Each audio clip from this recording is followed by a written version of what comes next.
Sink down and emotions feel like I never did before.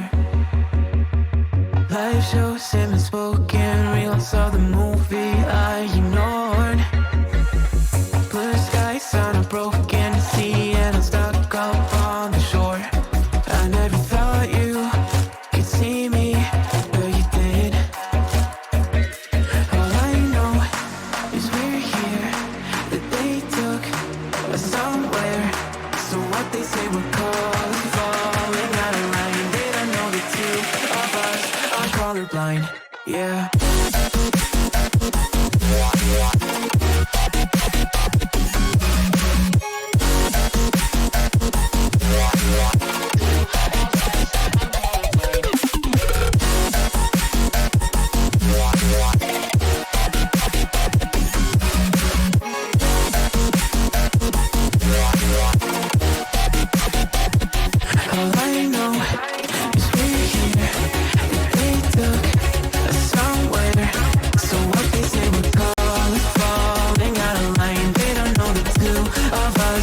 Colorblind. All I know is we're here, that they took us somewhere. So what they say we're calling, falling out of line. They don't know the two of us are colorblind, yeah.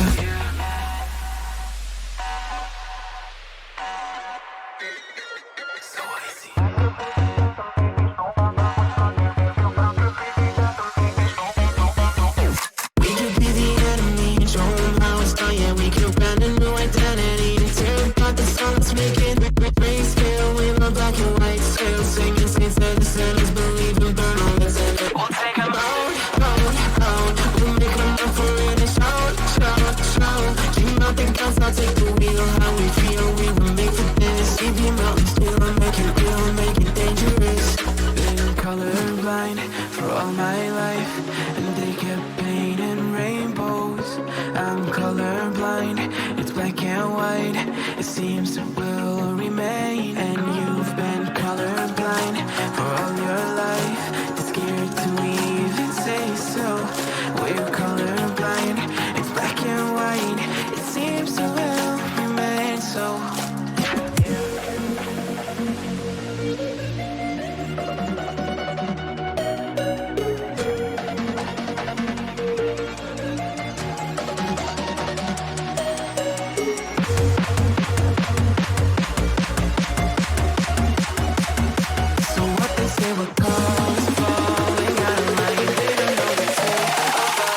Colorblind, yeah.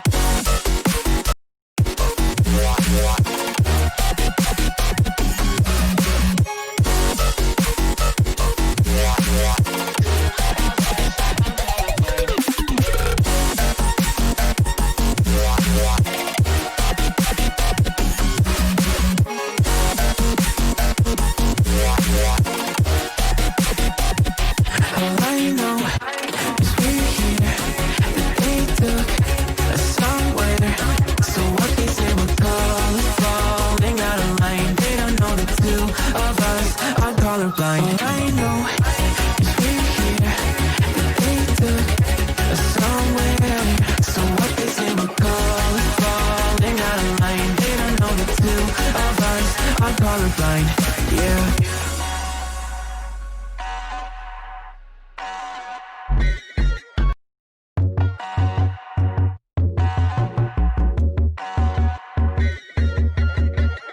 Sink down and emotions feel like I never did before. Live shows and unspoken reels of the movie I ignored. Blue skies on a broken sea and I'm stuck up on the shore. I never thought you could see me, but you did. All I know is we're here, that they took us somewhere.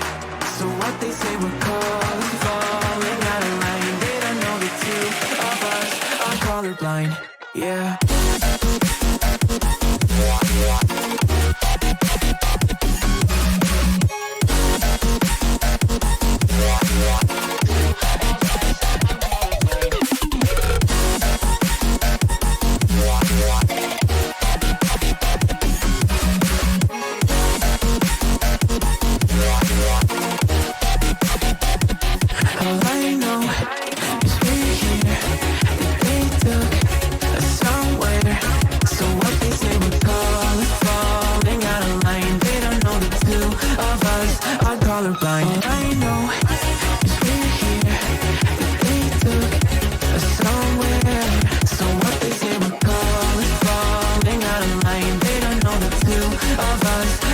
colorblind, yeah.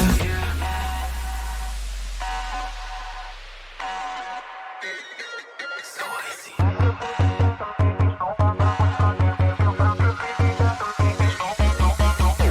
We could be the enemy, show 'em how it's done, yeah. We could brand a new identity and tear apart the sun, let's make it grayscale. We love black and white scale, singing saints of the sinners, believe in burn all that's in it. We'll take 'em out, out, out. We'll make 'em up for it and shout, shout, shout. Dream out the guns, I'll take the wheel. How we feel, we were made for this. Leave the mountains still and make it real, make it dangerous.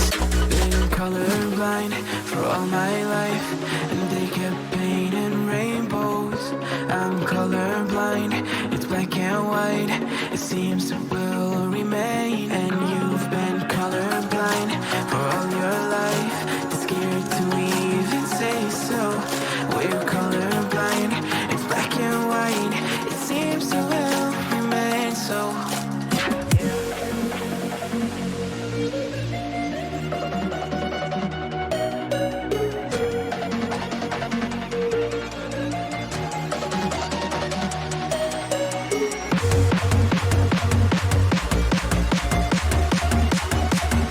So what they say, what cause falling out of line? They don't know the two of us are colorblind, yeah.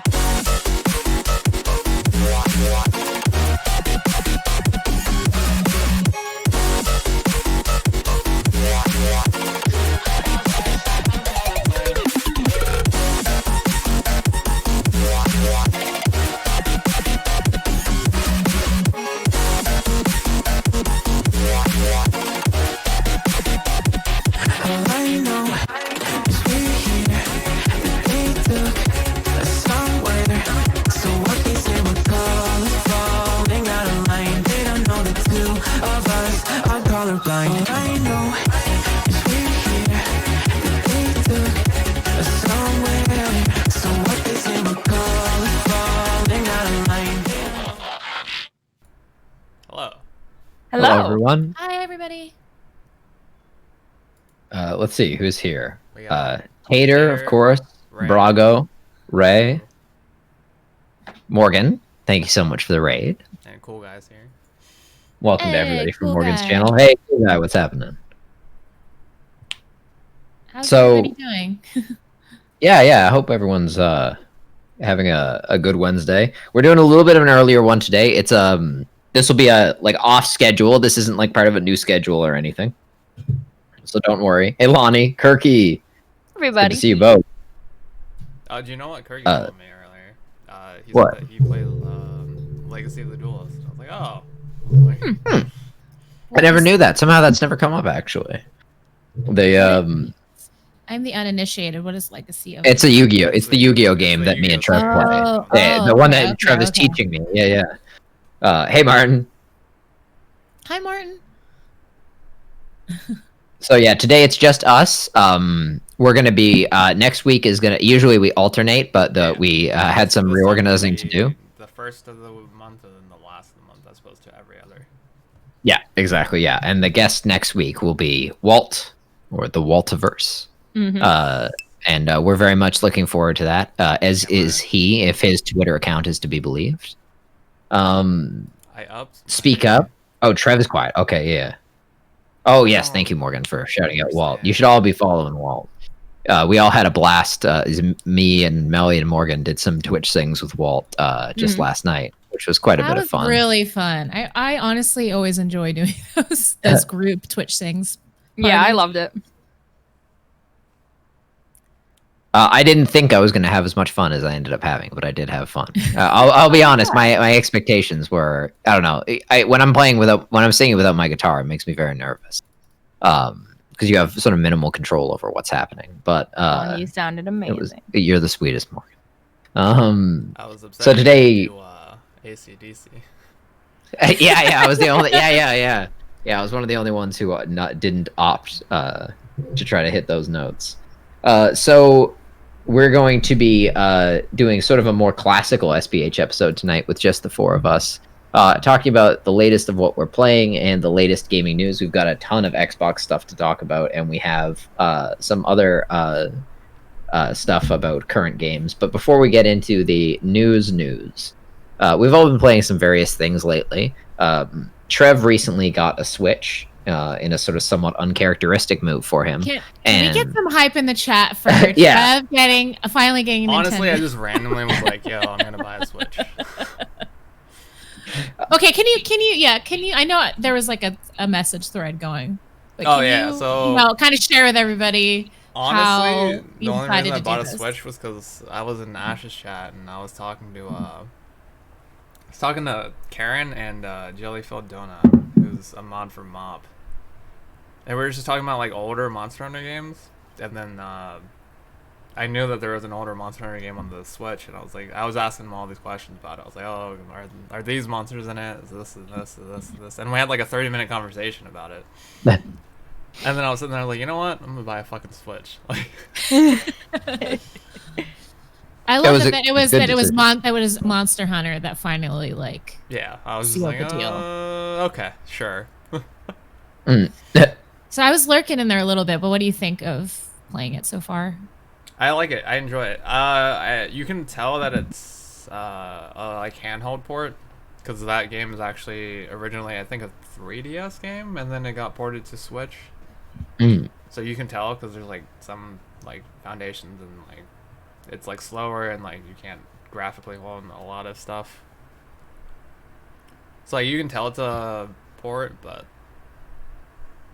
overall I think I enjoy it because it's not like Monster Hunter World. There's like actual differences. Mm. Yeah, what are the differences, and like how are the skills and knowledge that you have from Monster Hunter World like translate to an older So game? it fixed a lot of the things so I don't know if anyone knows, but I put out a video like 2 weeks ago randomly on this channel, not on the Twitch channel, but on the YouTube channel. It's on the YouTube, which you can get access to. That's technically the podcast playlist, but if you click on the channel, there's other videos. You Yeah, can watch there's me learn 2 other Yu-Gi-Oh! And playlists. watch Trev talk about Monster Hunter. And me and Trev are working on new content for that as well. Yes. So some of the noticeable differences between the older and newer like Monster Hunter World and the older games is that in World it was super easy to stack skills and like have sets with like 20 or so skills. In older Monster Hunter games, you are not that lucky. Like in World, as long as you have one tick of that like skill, you have the skill. But in older games, you need plus 10 of that skill in order to activate the skill. And there's Oh, okay, very yeah. It's like negative it's like a side lot. effects. It's a lot less forgiving. Yeah. Yeah. So I think the most you can have on one set is like probably like 6, and like that's stretching it. And then also like when you eat potions, it's all the health at once, as opposed to in World, where you have to like drink it and kind of run around, so it like casually goes over time. And Oh, then- so that's one area where there's an extra challenge in World that there isn't. So you're saying it's not just like that. It's like one probably is sort of strictly harder than the other, but usually the pattern I've heard is that the older Monster Hunter games are harder, but in this one case, you're saying that there's this one mechanic that's easier. It's in not the older necessarily games. easier that you can take all the health at once. You can't move when you're eating a potion. Oh, I understand. Oh, I thought okay. you So meant you it was take like an and you have to do instantaneous this, like, effect. thing, and then it's like Oh, that makes more it's- sense. that it's is like harder 7 then. seconds. Yeah, it is harder. Yeah. And then you don't You get can't you essentially can't protect yourself when you're. Yeah, so taking like in potion. World Oh, you can okay. drink and run around and avoid attacks and stuff, but in this one you have to stand there, eat it, then do an animation when you go like this, and then it fills up. Oh, and yikes. Okay, yeah. then, And what weapon are you? I'm using? just using the longsword because I couldn't relearn all the weapons for like it took me forever to figure out how to use the controller for the Switch. Yeah. So how are you adjusting to the control? It took a while, and then once I figured out what button did what, I was like, okay. I was like, this. Like the first whole like 2 hours of the game, I was like, this. I was like, no, that's not it. I was like, this. I'm I'm lucky glad because you when I. Oh, sorry. Go ahead. No, you started first. go. I was just gonna say see when I play my Switch, like playing Animal Crossing and stuff, I have no sense for Animal Crossing to start with. So like the buttons are all equally unintuitive or intuitive depending upon your perspective. But for you, it's like your experience that a series. Here's the thing. And now I've played Monster Hunter across 3 different generations and 3 different consoles. Each time I used a different controller scheme. Right. Okay. Yeah. You're just used to it. Was the Wii, and I used motion controls for that. So I had to if I wanted to, I could sit there and go like this and actually swing it and attack.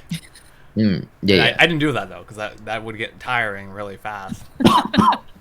Try playing Legend of Zelda Skyward Sword when that was part of the mechanic.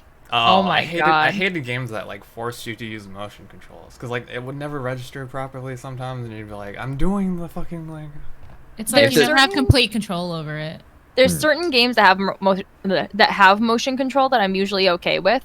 So say with Splatoon, I use the motion control on that, but when it came to Legend of Zelda Skyward Sword, for example, you had the Wii remote. So on Twilight Princess, when they had it on Twilight Princess, you could just kind of flick it. You'd just be like this and just go, "Nit," or "Nit," and that was pretty much it. You do fine. I see Pepe. Oh, I also see Pepe. He's such a cutie when he just kind of comes in. I love him. Oh my god. He's just like, "Oh, is it time? It's time for me to shine." He loves SBH. He's like, "This is when I get all my Tweetos, whenever mom is sitting in that chair." Yeah, he actually likes to sit here on the podcast. Oh, I think it's so sweet. He's such a good guy. He knows he's going to get treats when he's... Yeah, seriously.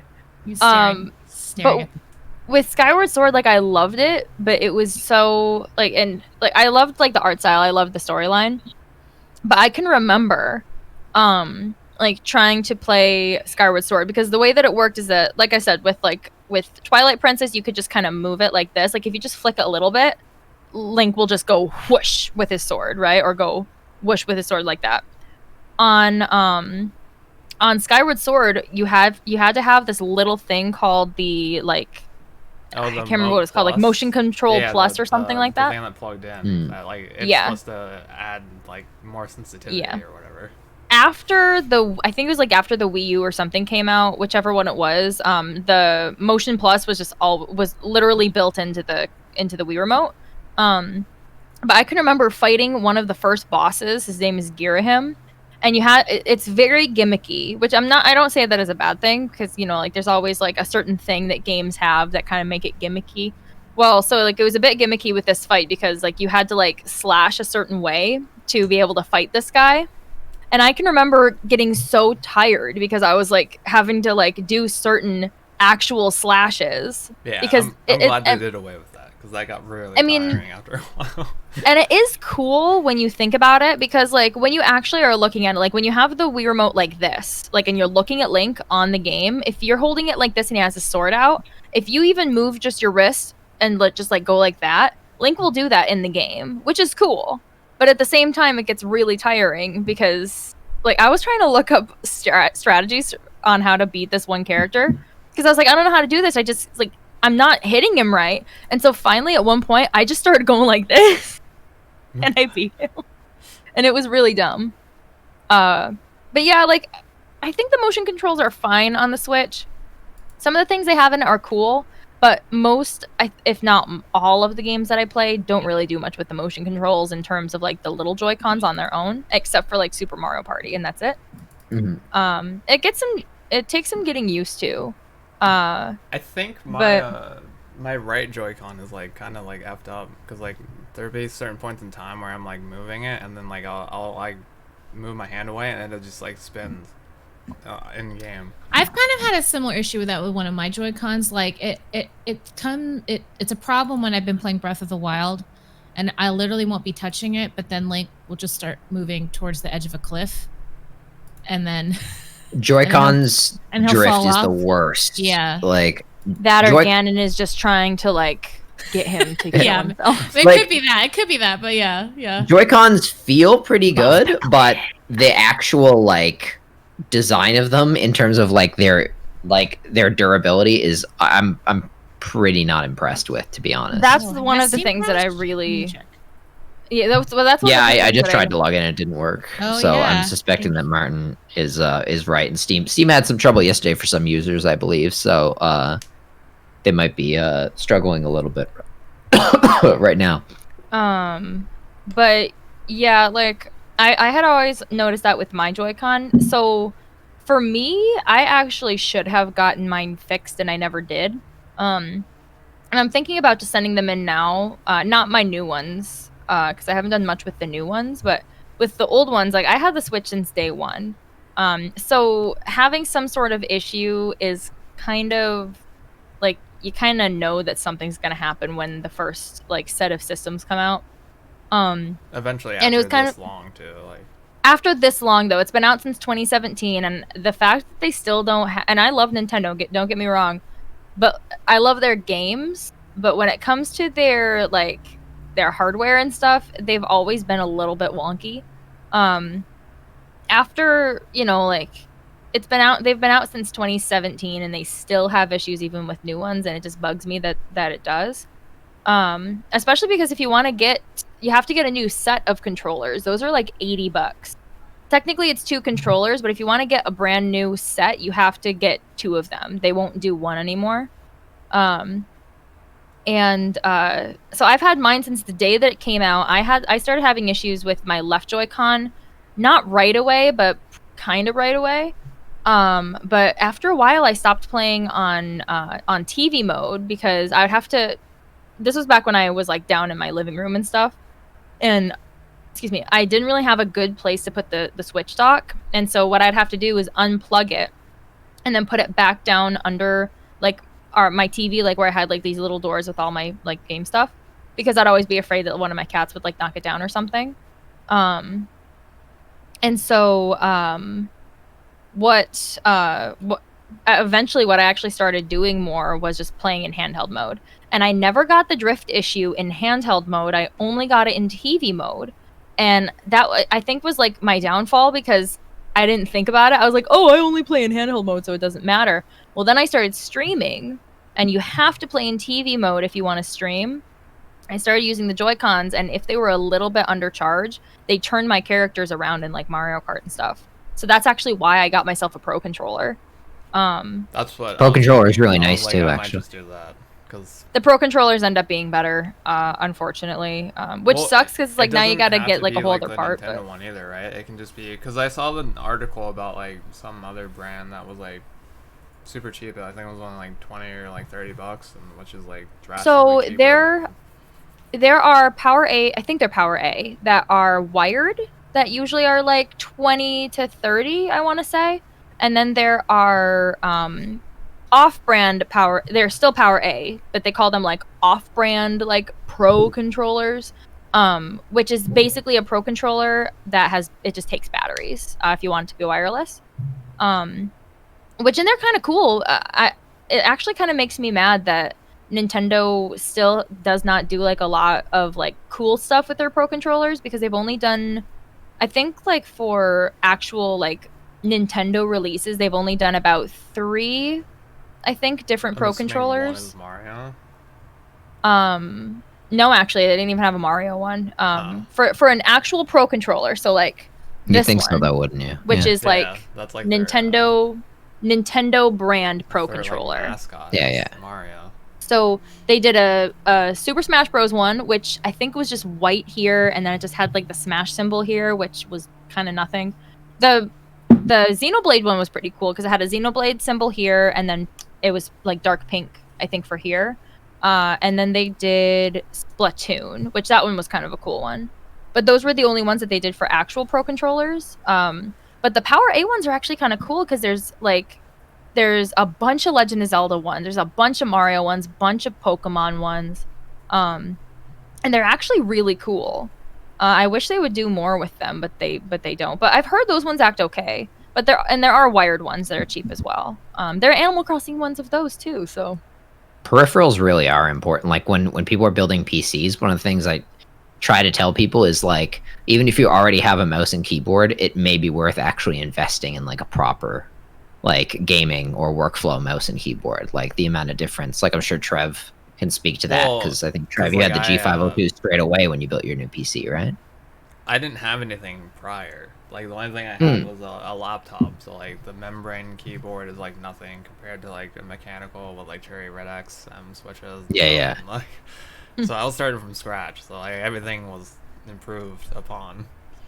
Yeah, exactly. Yeah, they really do matter for like your day to day. Well, probably to be honest, maybe more so on a PC than a console, because a console you're only using for gaming, whereas a PC, you know, maybe you're a Twitch streamer, or maybe you Like, use it for work. Well, especially now with coronavirus, I feel probably like, you use it for work. You know. I feel like controllers on like the PS4 really don't matter because like they're more or less all the same.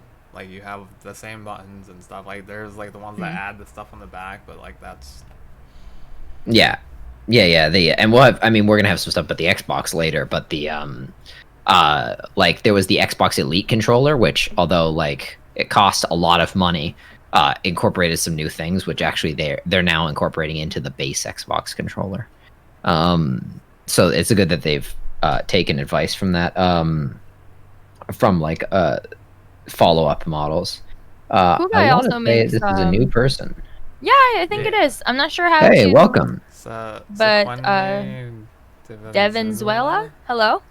Welcome to the stream, where streamers become human, a weekly podcast didn't regarding get that gaming right, news but and streaming. welcome. You are sorry if we messed up your name in some fashion or another, but we're happy to have you here. If you're curious about any of the individual us that are here, there's a links down below in descriptions, which sort of describe who we are. Yeah, Trev did up some panels and some biographies for us all.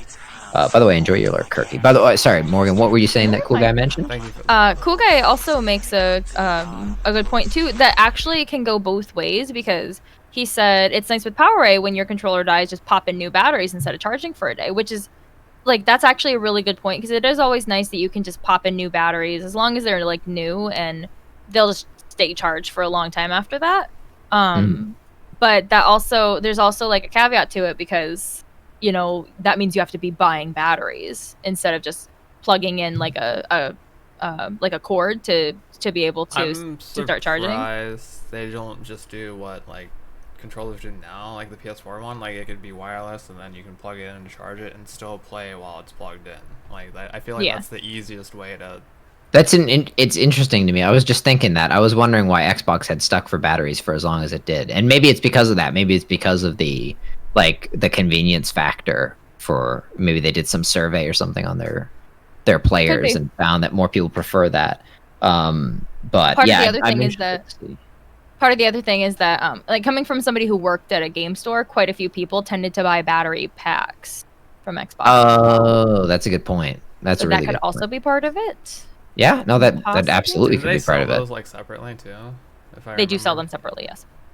Yeah, it wouldn't surprise me either, because Xbox was the first people to charge for online. They have always been clever at getting little extra income streams. Sorry, Mel, go ahead. I was gonna say, I'm always fascinated by like how and what drives design decisions, particularly for controllers. For example, like Nintendo, it's like so drastic. Like every time that there's like a new system, the controllers. Nintendo has been drastic since like the very beginning. Like if you look at PlayStations versus Nintendo's, like PlayStation has pretty much been around the same, give or take a few differences, you know, between PS1 and PS5.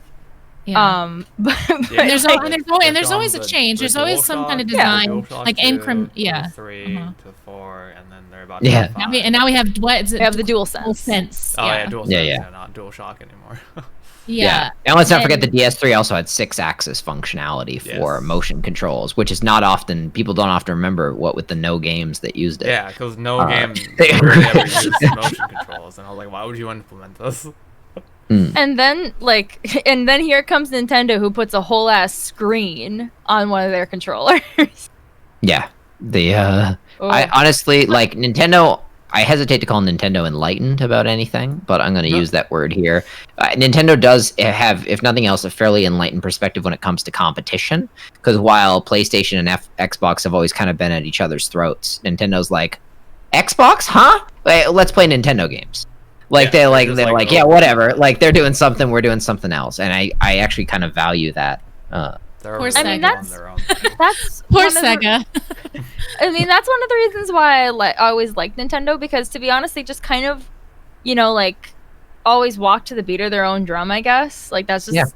the way that they were, because like PlayStation and Xbox would be like, what can we do to make the most realistic looking games? Like, what can we do to make you feel like you will really be slapped in the face by feel this like man on the screen because he looks Xbox that and, real? PS4 are always just like trying to one up each other, and Nintendo's like, it doesn't matter. Like we're just gonna. And then Yeah. Nintendo, that's It's like what?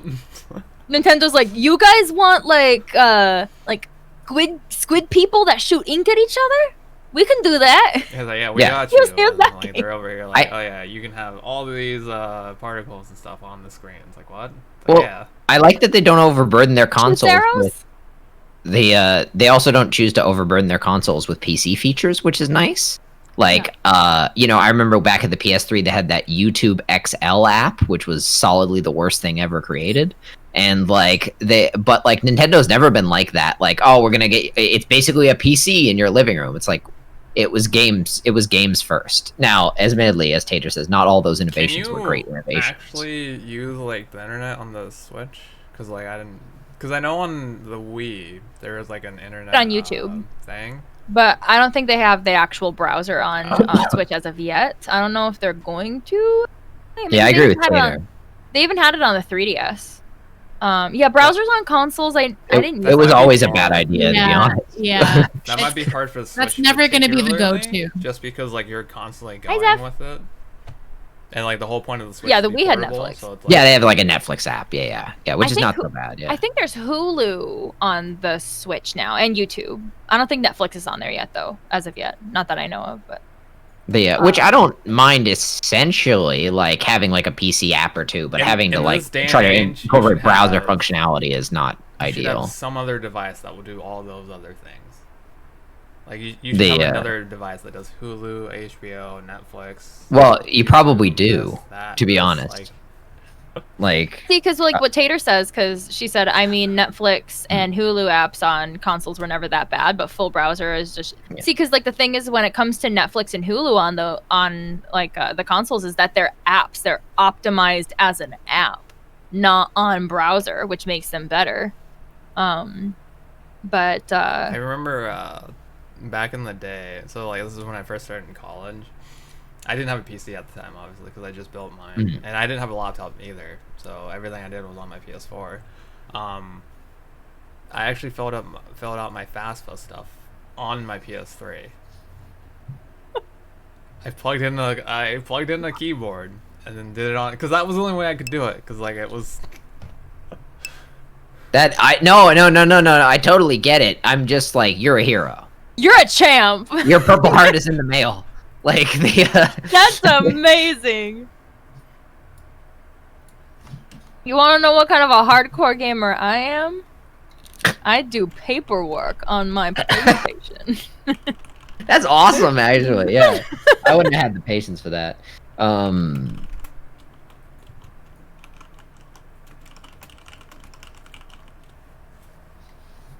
But yeah, it was not like fun. Like after everything, I was like save. I was like, I'm not like.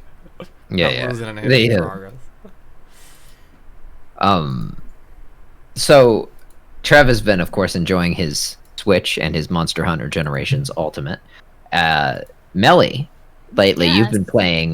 You've been playing two main things on stream. You've been playing Ghost of Tsushima, and also Dead Space 3 with Ash for Co-op Fridays. Yeah. Which, as you know, is a game I quite enjoy as a co-op game.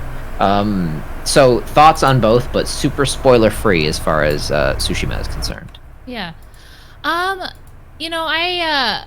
I always enjoy playing games with Ash. I would say I've been comparing Dead Space 3 to being like the Resident Evil 6 of Dead Space, where I'm having a really good time with it. It's fun to just, kind of be in that environment again. It does feel more actiony and like less horror, which the horror elements is kind of like what I really, really super enjoyed about the first two. So I would so far I don't know if I'm enjoying it as much as the first two games, but I mean that's not like a dig necessarily in Dead Space 3 because I really, really did enjoy the first two a lot. Yeah, I mean I'm having a good time with it. I feel the same way about Dead Space 3, by the way. Like, it doesn't feel quite like Dead Space, but it's fun with a friend kind of thing. Yeah. Like, it should almost say at the wonder. beginning, please play this with a friend. is Like, that it's the one- that Please, kind of for the game. love of God, please Yeah. play this. Is that the one you and Tater played on stream, or was that? Yeah, that's the one. Yeah. We did that for Actually, like Halloween, I think. You and Tater playing that actually is kind of what kind of planted the seed for me initially to even consider playing these games, because I think I was looking how much fun you guys were having. Like, wow, this looks like it would be a fun game to co-op, and immediately everybody was like, you need to play the first two. before Yeah, even no, play you this. really do. Because, and I think you would say that now too, probably, looking back. Sorry, Morgan, go ahead. It's interesting, Mel, that you said that it's got less of a horror, it's less on the horror aspect than it is on, it's less on horror and more action. Because you said it was like the Resident Evil 6 of, it kind of got me wondering. I was like, I wonder when those two games came out. Was it around the same time? And Dead Space 3 came out in 2013, and Resident Evil 6 came out in 2012.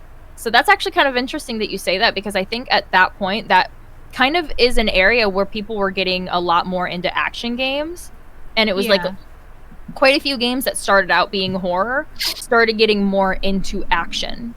So it's kind of interesting that you say that it was the Resident Evil 6, because both of them came out around the same time and both were games. Isn't 6 the one that like nobody liked? Well, Ash that's really liked it. special people. Decker also really likes it. Yeah, but again, So- I think it's like Resident Evil 5, Resident Evil 6. I think those are like the two weakest games in the franchise. But it's like they're designed Playing them by themselves, and they're more action. They're definitely more action than anything else. Because like I think I remember you saying that like because didn't you say that you played one of them by yourself and you were like, I don't like this, but then when you played it with Ash, it was a lot more fun. I just to play played with Resident somebody. Evil 5 back when it first came out. I played games very differently back then. I was, I think I would say I was probably more just like a casual gamer back then. Mhm. And so I played it and I was like, oh, this is fun. And I got maybe a third of the way through and then I just stopped because I was like, this isn't really holding my attention. So, Well, yeah, if you stole the games there, crap. Yeah, I would I would never play Resident Evil 5 or Resident Evil 6 solo now. Yeah, no, No, absolutely. thank you. No, thank you.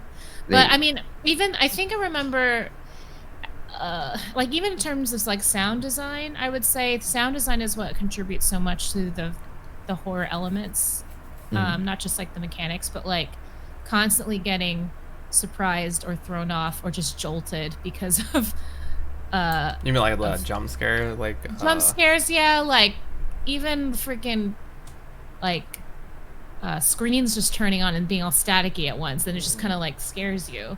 Like I feel like there's like that those elements are not as prevalent in Dead Space 3. Mm-hmm. So I find like I'm not necessarily, and also too for the first two you're alone, so like the idea of being in isolation and just trying to figure out where you're supposed to go. So it doesn't have those elements just automatically. Have any of the chicken raptors come back? No, there's no chicken raptors. Actually, that is actually pretty cool. There have been a few creatures like so between 1 and 2. I wouldn't say that there was very much like, oh my god, there's a new kind of monster that you have to deal with too much. Like a lot of the elements seem very similar. And I think in Dead Space 3 there are actually some new things that you have to deal with. You also have to deal with other people attacking you, which is kind of weird. Yeah. Yeah, that is. Yeah. The crafting system, I'm on the fence about it. I do like that you have a bot that you can go send out to collect materials for you. That's kind of a cool thing. The crafting system is pretty deep for the kind of game it is, actually. Like there's a surprising amount you can do. Which is actually I'm always running out of tungsten. I always need tungsten. I don't have tungsten. the UI for the crafting is not sort of very good at all. To be honest. Sorry, go ahead, Morgan. Hearing you guys say crafting and Dead Space, I never thought it was a game that had that kind of stuff. Because like when I hear Dead Space and when I would first see Dead Space, I really just thought it was just this game where you're just trying to survive and like you just have like bullets or whatever, or like you can grab a new gun like at certain points in the game, like when they want you to. Like, I just always thought it was one of those games. Like, when I first actually heard of Dead Space, like, 'cause I had never played it, never really looked into it. I mean, like, the first time that I really watched it was when Tara and Rory were playing it on his stream. And then when Melly played it on hers.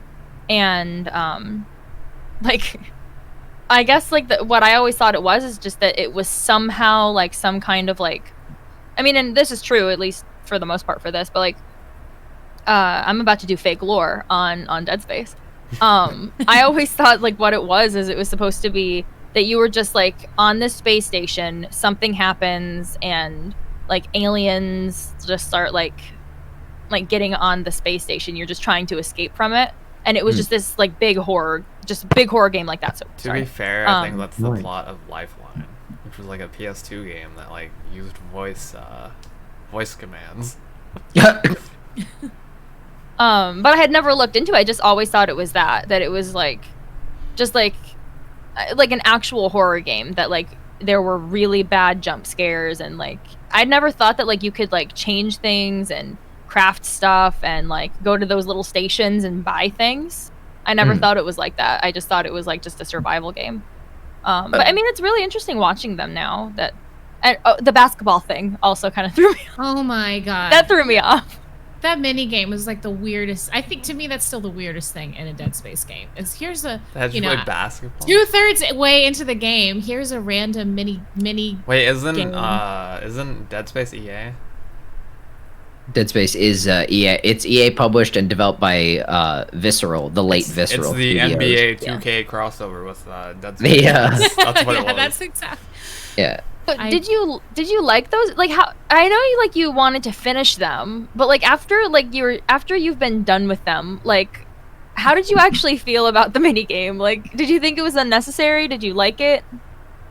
I just thought it was the most random thing, and I was really confused about how to even play it for the first 30 minutes. I wouldn't say I enjoyed it. I enjoyed the loot I got from it. Like, that was pretty cool. But I did feel bad. I literally spent like 3 hours playing this minigame. The Thief fans in the audience will remember that there's actually a secret basketball court in the tutorial for Thief Gold that you can unlock and play basketball. So, random basketball game, actually not an unprecedented introduction into... that also EA? No.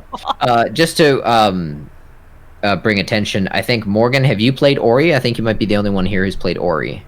I've not played through all of it. I have it. It's on my Xbox, so unfortunately I didn't get to it very often. I purchased it in the Steam Summer Sale, but I haven't played it yet. What was that, Trev? Isn't there a second one, like, already out now? Or? There's Will-o'-the-Wisps, yes. And then I think they're doing something new, maybe else with it as well, or there's I thought I saw something. I thought I remember seeing something about it. I need to play it. I played, like, the first beginning part of it and I started crying. So there's that. But I have it on the Xbox. I do have it on Xbox, and I need to bring my Xbox up here, but I'm leaving it downstairs because it's basically a Blu-ray system for my mom at the moment. But I should just bring it up here so I can actually, like, maybe stream off of it sometime. Because I could definitely stream Ori and the Blind Forest sometime. It'd be cute. It'd be terrific. I've heard really good things about that game. I liked what I played of it so far. Like, I think I played, like, maybe an hour and a half or something. Well, then you'll get the Xbox, boys. Oh, God. Oh, don't talk about the Xbox, boy. I don't want to hear about it. Also, real quick, can I say that I feel like this giant-ass case for, like, something that's, like, this small seems like such a waste. I feel like they could have opted for, like, a DS-size case. You got to get the cover art and all the copyright information in there. Like, half of that. Look on the back of that and see how much of that is, on like, the inside. credit. It's just, like, printed to the brim with, like, some bullshit. Yeah. So does the inside at least have a design on it? No, it's just, like, copyrighted bullshit. I hate when they do that. Like I like it so much better when... Isn't that big? Okay, I don't really remember because I never owned one of these, but, like, back in the day, like, the original NES cartridges, didn't those come in boxes smaller than that? You can definitely fit all the copyrighted picture stuff. in a box smaller. Well, half of this one was just like blank. It's like I it mean, feels like that probably, much, yeah. and, I mean, like, I don't doubt it. I mean, well, considering that there's like countless digital games out there that don't have any of that printed, insofar as they're not printed on physical copies at all. Well, they're like in the thing where you have to click accept, and I've read the terms and conditions, which no one ever does. Right? Yeah. We could be selling our souls to people. We could have sold our souls to like PlayStation and Nintendo like That's, 500 times over, and Yeah, we would exactly. never know. It's that South Park episode.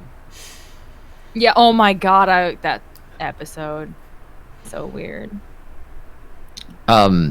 So before we get into the news, I believe Morgan, you've been playing some things lately. You've been playing. Well, I know on stream you've been playing Uncharted. And I know you and I played the first few levels of Gunfire. Hmm. What is Gunfire? It's like a Borderlands like, for lack of a better term. It's Okay, like you Borderlands continue. if Borderlands I was know. harder. It's like looter based basically. It has a really interesting art style too. It looks more like a high-res game than like a Gearbox looter shooter. So it's like non-realism, right? Like they went for like art style. But mostly, Morgan, I know you just streamed right before this and you were playing Uncharted 3. So is this your last Uncharted game that you haven't streamed? Is that correct? Yes. So this is the only one that I have never streamed. I've done all the other ones now. I've beaten all the other ones on stream. Are you gonna do 4 excited- over to like? No. I thought you were gonna like do it all throughout and just. Nah, I'm not gonna, because those will actually take a lot. Well, Uncharted Lost Legacy won't take much time, but like Uncharted 4 will definitely take a lot longer because that's She already streamed New Hope. We're just gonna stop after Revenge of the Sith and just let that be. yeah, that's pretty much what's going on here. That's pretty much how it is. Yeah, I've been doing more Uncharted. I just got a little bit further into Uncharted. Well, we started Uncharted 3 today, so I was pretty excited about that. But the thing that I'm actually a lot happier about right now, though, is that I've finally just started playing my farming sim games and stuff on stream. Because like I didn't do it today since we were just raiding right into this. But what I've been trying to do lately is try to finish off my stream, like even like the last like few hours or like last hour or so with just doing like a calm game. And I really like it. I really like doing it. I don't know why I had it in this like my mindset for a good while, that like I think it was the first time that I really like, I'm trying to think, when was the last time that I like the first time that I had really streamed a game that was not really much of like an objective game, because at least with Untitled Goose Game it had a beginning and an end, you know. I don't think there were any games that I had played that were just like farming sim, where it's like a life simulation game. I think the first one that I ever did was Animal Crossing, and I'm not really sure why, Did you but like ever do I had Harvest Moon? I thought you did in Harvest Moon at some point. no, because I've done Story of Seasons, but Oh. Story of Seasons was like after Animal Crossing, because that came out in July. I actually do want to play some of my other Harvest Moons though sometime. But yeah, the first time that I ever did it was with Animal Crossing. I think technically it was the actual first OG Animal Crossing, because you streamed that right before the new one came out. Yeah, because I did it like literally the day before it came out. Mm. But I was in this mindset that like I shouldn't be playing games like those, I guess, for some reason. I mean, like I had seen other people play them. I thought that was fine. That's their thing. But like I just had it in my mindset that like what I need to do is do like objective based games, you know, where it had like at least like with a multiplayer something, you know, like Mario Kart, try to win the race, Splatoon, try to win the battle, or like Overwatch at least try to win the objective. People will watch anything. So like Well, and I'm so glad that I just started doing it, you know, that I was like, I really want to get back to my farming sim games, because of that I was only playing them like a little bit. So what changed that for you? Like what precipitated that shift, like from thinking that you want to do more objective based games versus I think maybe it was when it started with Animal Crossing, because like I realized just how much fun I had just doing Animal Crossing and just relaxing and just walking around with my little characters and just thinking, what should I do next? Especially when I started doing my time at Porsche, and that was only like a week or two ago. I just realized I was like, I was having a lot of fun just looking at what I needed to have done, going and getting the materials, like getting the materials made, and then putting it all together, and then just bringing the thing to the person that requested it, and then just doing it all over again because it was relaxing and I could just sit and talk with my chat. So I thought it was really fun. I'm excited to actually just start doing more of those. I want to do like all the Harvest Moons if I ever could. That's, I mean, it that's will the be hard thing to do I all of feel. them. I But feel like with like stuff that's objective based and like where like stuff's constantly going on, like in like overtime in Overwatch or something, like where it's like constantly you have to like rush to the point, do that. Like it cuts out a lot of that chat interaction. Mhm. So like in a game like that, like where you can just like chill, have something like go, and then like catch up with chat. And But yeah, Yeah, like I think I that's really agree. nice. I've been having so much fun just playing my farming sims because I really was getting away from them, and now I just feel like that's like really become a big part of my channel now is just relaxing games, and I'm really excited actually about like doing unboxings and stuff too, because I did my first unboxing for Ghost of Tsushima. yeah, I'm gonna basically every little special edition that I get or every collector's edition, I'm just gonna do an unboxing for it, even if I don't play it on stream. Oh yeah, I'm I meant to excited. ask you, what are amiibos for? Are they just So collectibles? amiibos, they're both collectibles and they do stuff. So basically, you have like a little like a little like a little reader that's right in here, like in the little base. I mean, they're cool because they're like a little character and all. There are Monster Hunter ones you can get, too. It's from the 3DS game, so I don't know if you could use them on the on Generations or not. But they are from Monster Hunter Stories, and they are really cool looking. But I think you have to import them though because they're Japan only. But so like, say if you want to get Smash Bros. So give me a second here. Let me grab. Do one they of the add Smash those Bros. characters, or like is it just like? So with Smash Bros, for example, like, so we got Palutena here. She's in the game. All of the Smash Bros amiibos are in Smash Bros. They're not all out yet, but if there's a character in Smash Bros, there's an amiibo of it. Basically, so like for example, in Smash Bros, you have Palutena here as an amiibo. What you can do is you can actually take it. I think it's on this side. So on the Joy-Con, it'll be the right one. There's a little NFC reader in it, and you just put it right on the control stick, and it'll read it. And so with Smash Bros, for example, you can actually basically like use this as it's almost like a little helper in the game, and you can basically make them come into the game and help you fight, and you can like level them up and have like little attributes and stuff on them. So that's what it is for that. Like a summon, sort of. Yeah, Yeah. actually, Yeah. that's a good way of You can putting use it. them in Skyrim in a similar way, actually. In the Nintendo Switch version of Skyrim, you can have amiibos and like get gear from like Yeah. the Legend So, like, of Zelda. Yeah, you can make him look like Link, like one of your characters Yeah. like look like Link.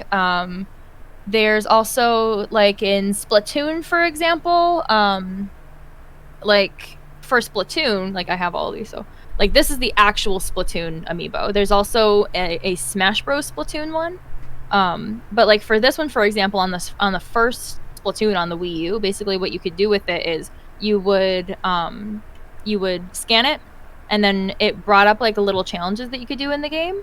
And whenever you would do the challenge, you could possibly get like a weapon or like a piece of clothing to use for your character. In Mario Kart, you can scan them, and whenever you play as a Mii character, like a Mii racer, you can actually get like a little costume. Like, so like if you have Kirby, the character will have like a little Kirby helmet. Same thing in like in Yoshi's Woolly World. In Legend of Zelda, you can get like, say like Breath of the Wild, you can actually scan them, and depending on what one it is, you'll get a chest, and then like some like food or items will fall that you can grab. But there's a bunch of stuff that you can do with them. Each game has some kind of different functionality with it if they use them.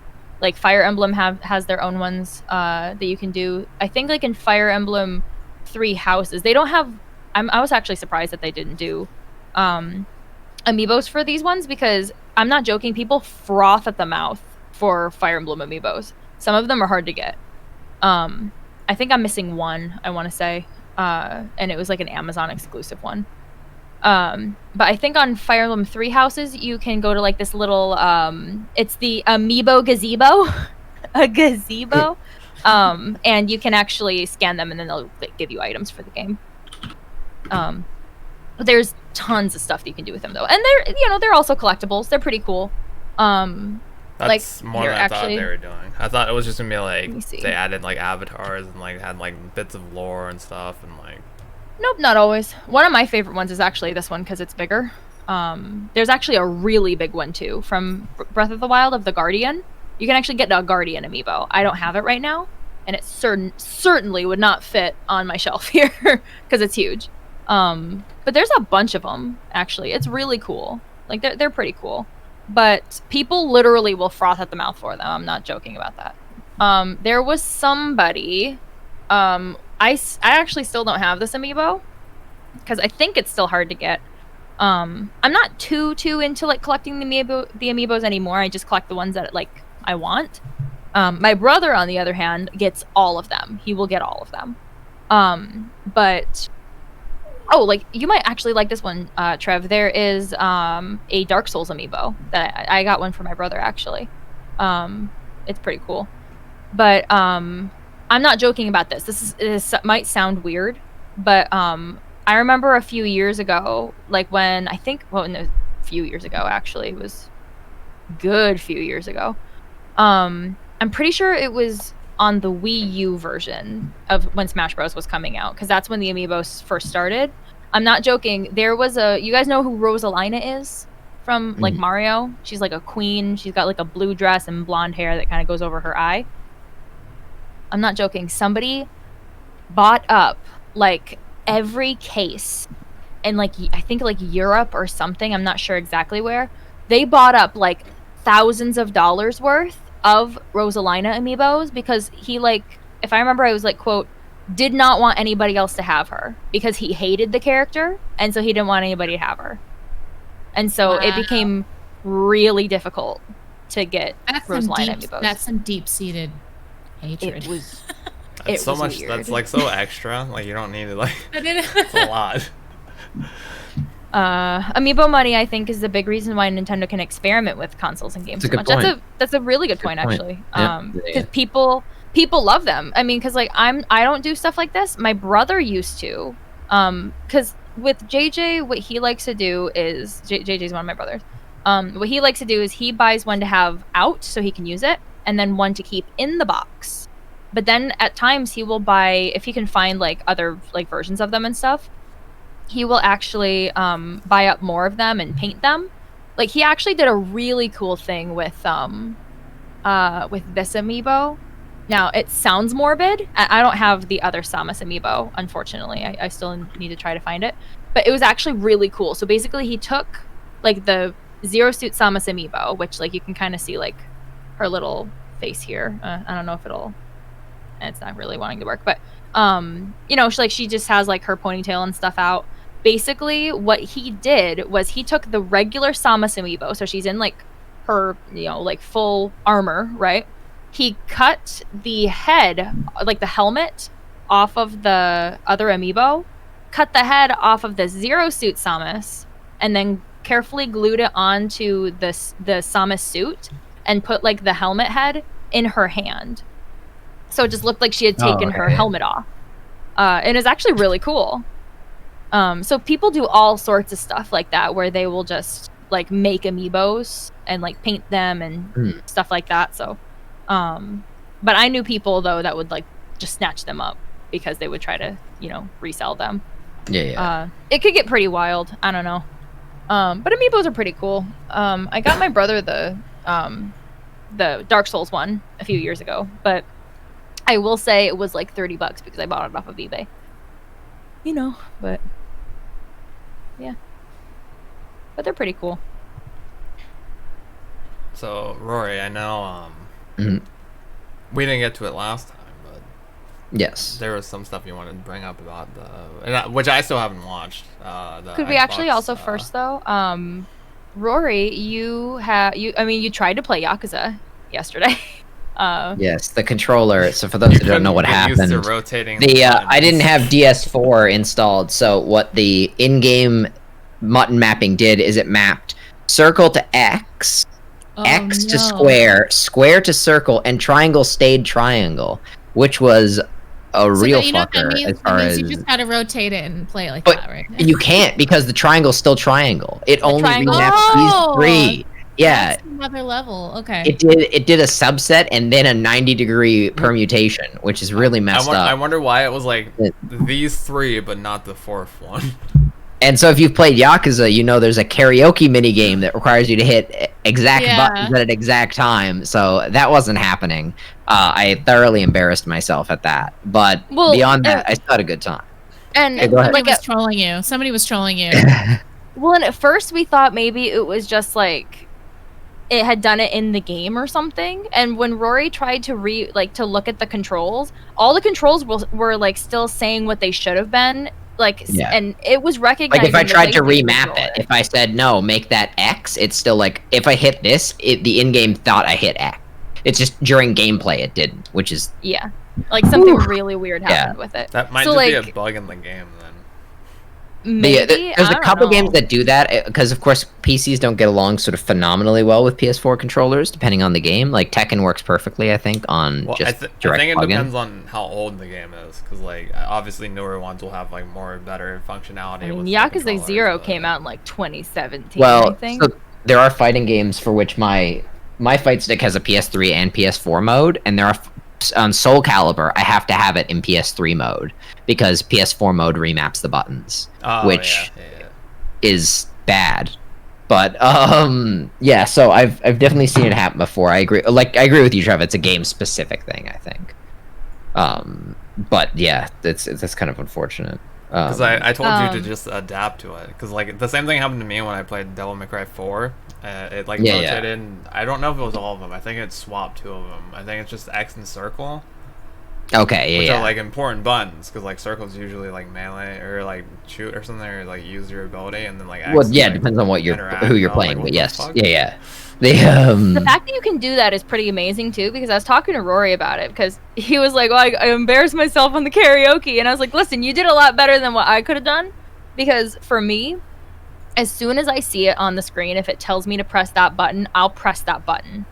Like, I'll just automatically press that button. So in my head, I won't go, oh, since the button mapping is different, it says square, but I'm supposed to press no X. one has that mindset. I wouldn't do where that. It's like, oh yeah, no, this is this and this is this. Like, no, he's like, you see it and you click it. Right, yeah. So he was doing a lot better on the karaoke than like I ever could have. I was pretty impressed about that. Even though Nishikiyama did make fun of you in the game. But He did, yeah. He wasn't so impressed, but he didn't know about the button remapping. Yeah. He didn't let me I explain. bet if he knew about that, he would have understood and be like, oh. He would have been hella impressed. Yeah. But yeah, so like Rory and I were like, so you gonna get an Xbox controller? He's like, Yeah. For next stream, I will. Yeah. Play it on keyboard and mouse. Oh. Okay. No, trust me. The mouse, the camera is too jittery on the mouse because it's like the way the port is done. Use your fight stick, and like everything will be like out in front of you. oh, I actually kind of want to see that. That'd be kind of funny. This is your evolution into a challenge run person of Yakuza. Yeah. First playthrough. So you've been doing contactless runs on Yes, that's right. Dishonored 1 and Dishonored. you're still doing Dishonored 2. Yeah, we just finished the Addermeyer Institute in Dishonored 2 in contactless. And so far we've only had one exception so far where you have to incapacitate someone to progress in the mission. So that was in your like rule set, wasn't it? Like if you couldn't progress without doing it, it had to happen. Yeah, there are some that you had to be done. So Ivy was the first to do the contactless run on Dishonored, so she developed the exception set for that, and I'm the first one to do the contactless on Dishonored too, so I'm currently writing the exception list for that, which thankfully is on the small side. Well, and so when you were finished with Yakuza yesterday, you tried out Vaporum. So tell us a little bit about Vaporum. Yeah, so Vaporum is like it's like BioShock meets Legend of Grimrock, kind of. It's a steampunk style, very similar to BioShock. It's also very similar to BioShock in that there's definitely a story, but it throws you into the action right away, and you pick up audio tapes and notes to decipher like what's going on in the world. It's a grid-based game, so you don't just walking is not a continuous activity. If you press W, you move forward one grid space, and it's like that for the entire game. It's not like one of those games where it's like it's a grid based, like Fire Emblem, for instance, which is grid based some of the time. But Grid-based tactical. yeah, but you also have contiguous movement throughout the rest of the game. This is, on the other hand, every piece of movement is grid based. And so you have WASD is move forward, backward, side to side, and Q and E are turn, your perspective. So this is like an old school PC game design, which harkens back to like a lot of like older games, like Riven and stuff like that. If you played games like that where movement is sort of stratified. Are you real quick? Are you ever gonna play Riven on what's called? I'd love to see it on stream. I never beat it. I will actually, because I've talked so much about it. I feel like I should play it at some point on stream. And I think you're not even the first person to ask, actually. So I think. Well, I know you didn't content know. that they want. I know you didn't know what Crystal Key was, or you hadn't heard of it. Yeah, that was the one I didn't know. That's right. Yeah. Yeah. So I would be very open to that. And so it's like this one's not so much focused on puzzles, although there are puzzles, and I imagine that the puzzles will get harder. They have to. But the combat is really good, actually. So the enemies also move in a grid, but it's real time. It's not turn based. So it's not like like you get a turn, they get a turn, right? I was kind of thinking. So so let me ask you this, because when I was looking at it, to me, like in terms of like the mechanics, it didn't remind me of Fire Emblem, because like I know when people say grid based, they probably think of like Disgaea, or well, maybe not Disgaea. Maybe that's a little too JRPG, a little too weeb for some people. But this is also going to be a thing that's a little bit too weeb. So I don't know if anybody here has heard of Etrian Odyssey. But I've played, I think I've only played about one of them, and I really enjoyed it. I need to play some of the other ones. But playing on Etrian Odyssey, for example, it's like you kind of make maps and stuff on the game, and you try to get through like little dungeons. But the way that it worked when you would move, so like basically like it was grid based. So you'd move one, and then you would turn and then move one, just like in Vaporum. So like when it came to the enemies, though, it'd basically be kind of like this. So like say if you were here and the enemy was here, you would walk and then they would walk. So it basically kind of went like this, like that, yes, pretty much. I And understand. then you would like meet each other if you wanted to fight them. But if they were like this really like big scary monster, you'd be like, okay, I got to figure out a way like for like to get away from them, like so they like I don't meet them in the middle here. But they'll move every time that I move, basically. So you got to be careful. I was wondering if it was going to be like that or not. It's almost like that. So it's the same. It's the same mechanical idea. The only difference is like they can move 5 times and you just stand still, and then you move, and they can move twice. Like it usually works the way you described, but only because of movement speed. It's not an enforced tactical thing. It just so happens to be that because you're in grid-based movement, you often move at the same pace as the enemy. Yeah, with Etrian Odyssey, it was just like, it was kind of like part of the puzzle, where like if you didn't want to fight them, if it was this really strong enemy, you'd have to figure out how you could get out without fighting them. That was me in Persona towards the end. I was just like, nope. Oh my god, I hated going through the Mementos dungeon in Persona 5. That pissed me off so much, because it was annoying. Like at that point, I was like, oh, I was just done. like drive, and then like, oh, they saw me. I'll drive this way now, and then like, oh no, I'm back this way. Oh, I thought you meant like, because like I meant like in game, like end game part of Mementos. I hated that, because that wasn't like the driving part. I always used to fight them whenever I would drive in the game. Well, the only time I would like just skip past everything and like the driving part is when I needed to do like a quest or something for like someone. But yeah, the end part where it's like the tower or whatever, I always avoid those people too. I actually fought them. I don't know why, but I did. I did to grind, because I think I was a little too low level, and then I was like, shit, I was like, I need to fight these things. I think it was just always like a part of like how I usually am as a gamer in terms of those, because when it comes to games like those, now I don't do it all the time, because like say like with Dragon Quest 11, there's always a ton of enemies on the field. Like whenever there was like an enemy like in a say if there were 4 enemies in the room in Persona, I would always just fight them all, because like I felt like I needed to. that's probably part of my downfall. There was- But I there was, was like, always the- over leveled. The curiosity, like at first, to like see if like what they were, so if I could like have them on my team, and then like after like I got like my ass beat, I was like, all right, never mind. I was like, I don't care. I was like, I'm just gonna go. Like I have hardly any SP left, but I'm gonna fight these guys anyways. Why? Because I like torture. That's why. I'm doing it again on Persona 5 Royal. Ugh. I need to. Oh my god, I need to get through that because otherwise Pearl's gonna get past where I am, and I'm not gonna be able. I to saw she was playing watch her it. stream. Karen rated her She the is. other day. Yeah, she is playing it, which is cool. She's trying to like watch out for like royal spoilers, but at least like somebody can't pop it and be like, "Hey, this from Persona like 5 exactly. vanilla." Yeah. which is That's cool. that's what I thought. I thought she was starting with Royal, and I was like, ooh. I was like, and then she said that like she played the original. I was like, oh, okay. I was like, so no like major spoilers are gonna happen. Yeah, exactly. No, yeah. actually, fun fact: when I first met her, it probably would be going on 3 years come like this April. But I met her 2 years ago at PAX, and she was actually cosplaying as An Takamaki. So that's actually where I had met her. And she was cosplaying as An, and it was an awesome An.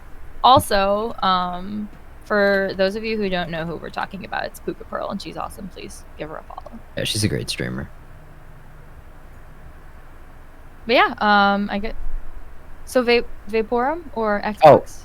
Yeah, well, I mean, in summary, Vaporum's really good. I mean, I always talk about gameplay and mechanics, and I think that often gets misconstrued because people think a game's mechanics have to be like really fast-paced or really fluid to be good. They really just need to suit the game world they're in, and I have think some that's a level really of good depth point. that you can explore an understanding of them. Like, it's important for mechanics to be deep. That's true. Like, to have like multiple uses, especially in the games I play. Like, especially as a stealth, like if you have a mechanic in a stealth game that should be able to be used in probably multiple different ways, to Crouching like in solve Skyrim. Every single the, situation you can use. right. Yeah. They and so like there is an importance for mechanical depth, but there is also a contextual mechanical depth, and games can have too many mechanics, right? You can overburden a game with mechanics. So you know who ProZD is, right? Obviously, I just the YouTuber voice Yeah. actor, yeah, very familiar. He's done this Vine where like when games think mechanics equals like good gameplay or whatever, and it's just like constantly more and more mechanics, and the guy's just like, all right, I'm gonna go do this. Like, oh, but there's this, and it's like, I just want to do this. Exactly. Yeah, I like. Yeah. What Tater says. Yeah, a mechanic in a stealth game shouldn't be use it in this one specific level and then it never comes up again. That's a bad mechanic. Like, it should have multiple uses because that's a big part of stealth game replayability. I think is like, what oh, okay, let me Tater's try this mechanic describing in a different way. Is like a gimmick, like.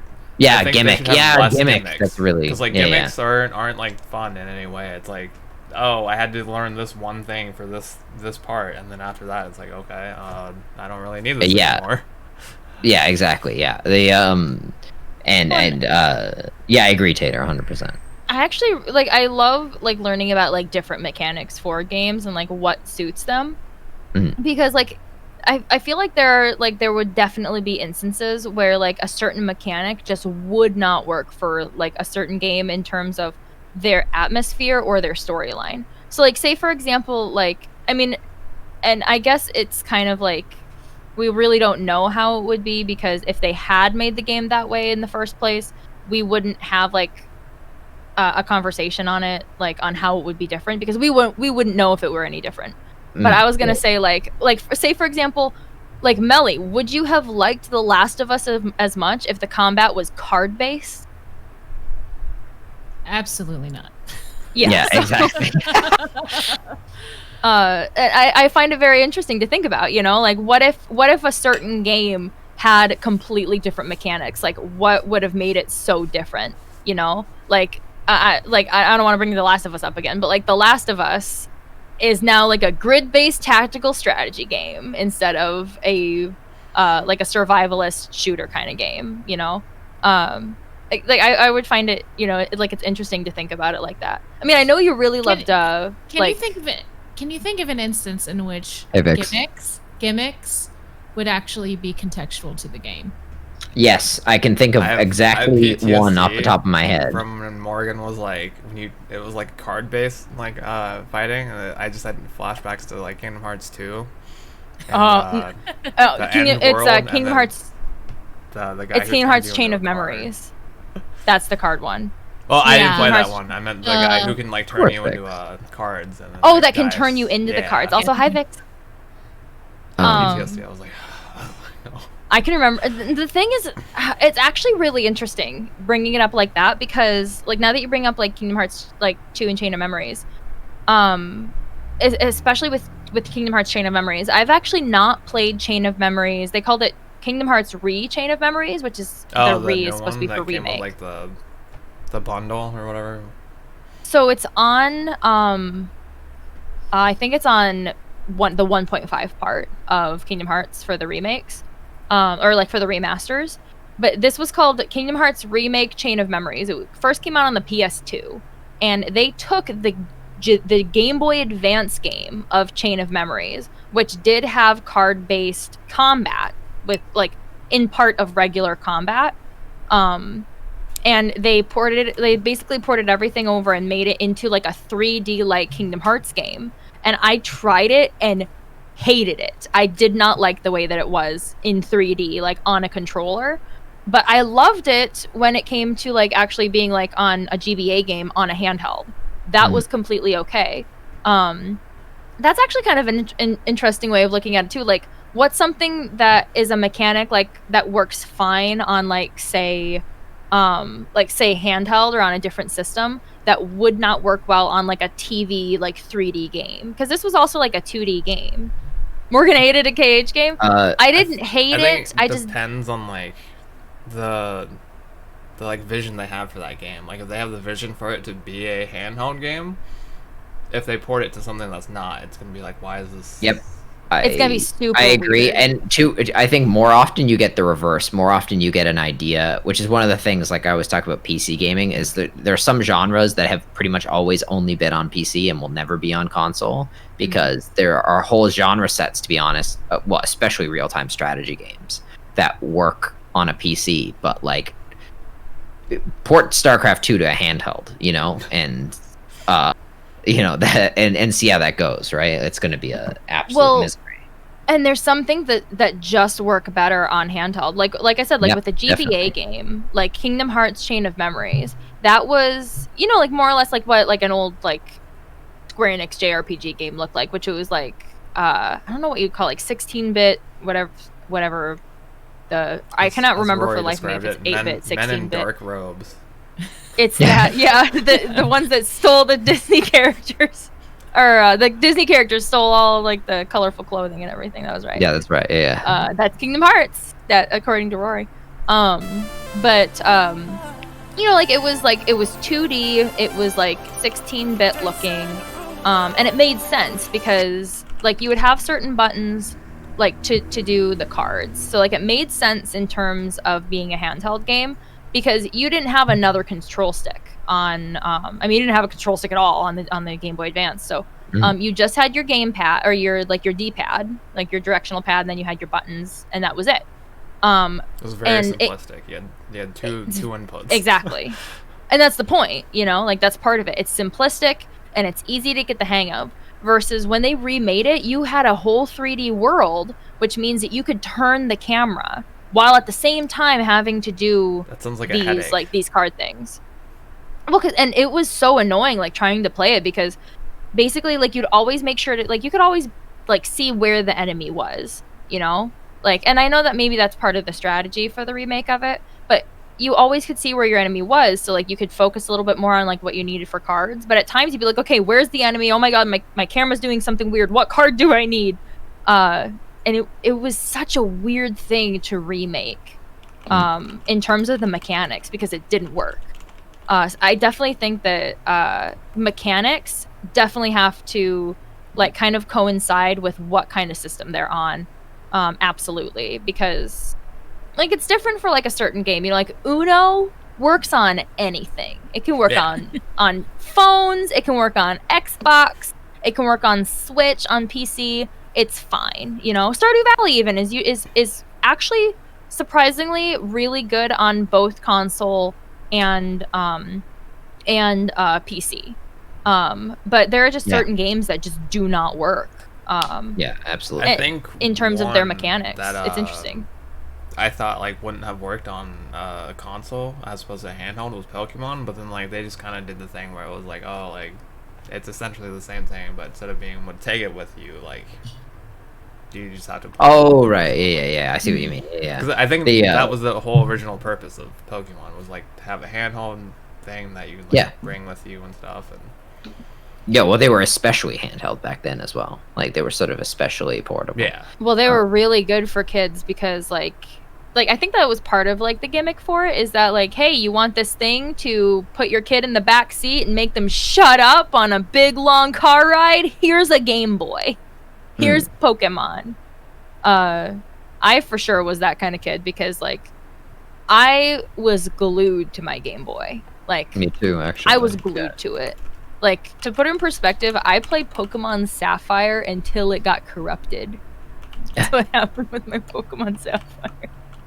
But yeah, like I mean, I definitely think that certain mechanics work better on certain platforms, and it's interesting. And not to mention they work with certain atmospheres as well. Because like I said, like a card-based game would not have worked for like The Last of Us. But that doesn't mean Mel would hate a game that was like card-based because, I mean, I know it wasn't really card-based, but she loved playing Gwent on The Witcher. I mean, there were times where you spent hours playing Gwent. Yeah, it's not that card games are bad. It's just that for The Last of Us, I mean, the most of like the cinematographic strength of The Last of Us is the fact that the perspective in game is so much like the perspective in cinematic. Right? So you get a like continuous flowing story that way. Yeah, and I enjoy like card games within games. I enjoy those, but it always matches the game that it's in. Yeah, I mean? Yeah, exactly. I feel in like The Witcher, as long as it's not like forced, it's fine. But like yeah, because like I imagine agree. if you're playing The Witcher and every time you met someone, it's like, well, I'll tell you the info, but you have to beat me in Gwent. It's like, all it's right. time to. Like, There are card-based missions though in yeah, but those are like optional and stuff. It's not like it's for the main story to progress. You have to beat 18. You could be relatively poor at Gwent and still yeah, get I mean through you The Witcher could. and Yeah, enjoy it. exactly. I know someone who played Witcher, never played Gwent. Like I think there's like one time in which you have to, but I hardly ever never. played Gwent. Oh God, why? Gwent is like life. Gwent is life. I actually Gwent is its own game. It's a little different than the in-game one in The Witcher, but it is its own game. Yeah. Funny story. I actually like when I started playing The Witcher, I skipped the tutorial. I lost the tutorial for Gwent, and then went on to go undefeated in every other Gwent duel I had. And I was like, what? Oh damn. The one of the things. Sorry. I'm Sorry? so sorry. No, you go. I was just gonna say it just works with some games. Like look at Ooblets, is like their combat is card based, like because you pick a move and you try to like do better than your enemies. Are they really enemies? The game is too sweet. But like it's a dance battle, you know. Yeah. Like it's a dance battle. Imagine doing like a dance battle, like a dance battle every time you fight somebody in The Witcher. Like that's yeah, absolutely. that was just like part of the mechanic is doing a dance battle. Oh, like, it would Karen, we went weird. live earlier today, 2 hours early today, Karen. Yeah, we did. You were there when Melissa asked me in my chat. That's true, actually. Yeah. Sorry, carry on, Morgan. But yeah, like it's interesting because like just like maybe not just the card part, but like even the just like a dance battle mechanic, you know, like that's a mechanic in a game that I've been playing lately. But and it works fine for this game, but it would not work in Bioshock, or it would not work in Dead Space. Oh my God, Melly, how would you have liked that? Like having like those like freaky looking like raptor chicken things, and every time you had to fight one, you had to do a dance battle first. Would that have made that game easier? I would have loved that actually. Wouldn't have fit the tone of the game, but that would actually. But I imagine neither did basketball in the middle of Dead Space fit the tone that's of the true. game. Yeah. That's actually a good point. I mean, because you said even though it was interesting, but you were like, It was I don't weird. know. I think the thing is like there's an extent to which the unexpected or like something out of left field can actually boost the game, and like I don't know, like I would use Final Fantasy VII Remake as an example. Like the fact that randomly in this, I don't know. I mean, JRPGs will have things like this all the time, but like the fact that you suddenly have to have literally a dance off in the middle of the game, you know. I thought you were going to use the guitar in The Last of Us as the sort of random surprise mechanic that. Yeah, well, random surprise mechanic that ends up being like integral to that's a good point. The plot and the character and development. Yeah. Like That makes it even better. Well, that's the thing. That's one of the best implemented sort of random optional things that it turned out to be really good. That was actually really neat. The way that you did it too, that was awesome. Because like you were playing like how cool that is. They need to add in more keys. That's the biggest problem with the thing right now. Is there's like 5 keys you can do songs in. Like why didn't you just patch in some more keys, boys? Like we need some 7th chords. We need some chords. That's true. There's no diminished chords or major 7 chords in that entire. That guitar mechanic is probably like the best example of a game introducing something surprising in terms of mechanics that actually ends up being integral to the plot agree. and character development. Well, I actually also think that. No, go ahead, Morgan. I was just gonna say the thing too is that it makes you talk about it too, right? Like whether it's good or bad, like a surprise mechanic, it'll get the community talking about it, you know? Like everybody was talking about the guitar. Like I read an article that people it said like people are just playing songs in game on this guitar. Be on the internet complaining about it. So like it's cool when stuff like that happens, you know? Because like no matter what, we're gonna talk about it. But what were you gonna say, Rory? I'm sorry. I was just gonna say that one of the other examples of something that I usually hate, but was actually really good in The Last of Us, was QuickTime events. It's probably the only good example of QuickTime events I've seen in a really long time. And I can't actually spoil why. Well, God of War, yeah. In God of War, they were a little more integral, I guess, to the it wasn't like a random QuickTime event. You know what I mean? Like in God of War, it was like, okay, I expect this to be a part of it, kind of thing. But what about the really specific Tomb Raiders, like because they kind of implemented like the QuickTime events where it was like in there, it's not bad. It's better in The Last of Us, but I can't actually spoil why because there's one scene in particular that has really good QuickTime events, but I can't to say why it's really good. It's so integral to the narrative that I don't want to do it, but I can talk to Melly about it at some point. I have not played that, Ash, so I can't speak to the quality of the QuickTime events in that. I like how we get random musical theory facts thrown up in here. That's the game Ash got a controller thrown at her. This is famously the one fighting game that one that Ash got a controller thrown at her for. Oh, real cool guy. Rory wouldn't know that because he hasn't gotten far enough in the. Yeah, careful on too many things with Spider-Man because Rory has not played except for a little bit of it. We have a sort of rather sizable amount of Xbox news today as well, given the fact that Xbox left us with a rather sizable amount of news. So there's a couple different things happening here. We've seen the Xbox. We know what's in it, more or less. And we saw it like 5 times because they showed us. Yes, well, yeah, exactly, yeah. And there's been lots of analysis on that. And there's also a lot of games now because the Xbox did a game showcase. So there's a lot to unpack here. So there's what's actually in the Xbox to be unpacked. There's Xbox's new perspective on exclusives. And there's also the actual games that are going to be on the Xbox. So there's a couple things here. Okay, so first of all, just to get the exclusive things out of the way, Xbox is pushing for even though they will have certain things that are console launch exclusive, they're really pushing their Xbox Game Pass on PC. They're pushing the integration with that. And I was saying to a friend the other day that basically Xbox is now a Steam machine in a sense of the word. Mm-hmm. So if you'll recall Steam machines from a few years ago, where these boxes that ran modified Debian Linux operating systems that played Steam games, basically. So the idea was if you wanted PC games and PC quality, but you didn't want to dish out money for a custom PC, and you only wanted to play Steam games anyways, which of course had the large bulk of PC gaming in the modern space, you could just buy this box that just did Steam things. And that's kind of what the Xbox is now, except instead of the Steam storefront, it is the Xbox Game Pass storefront.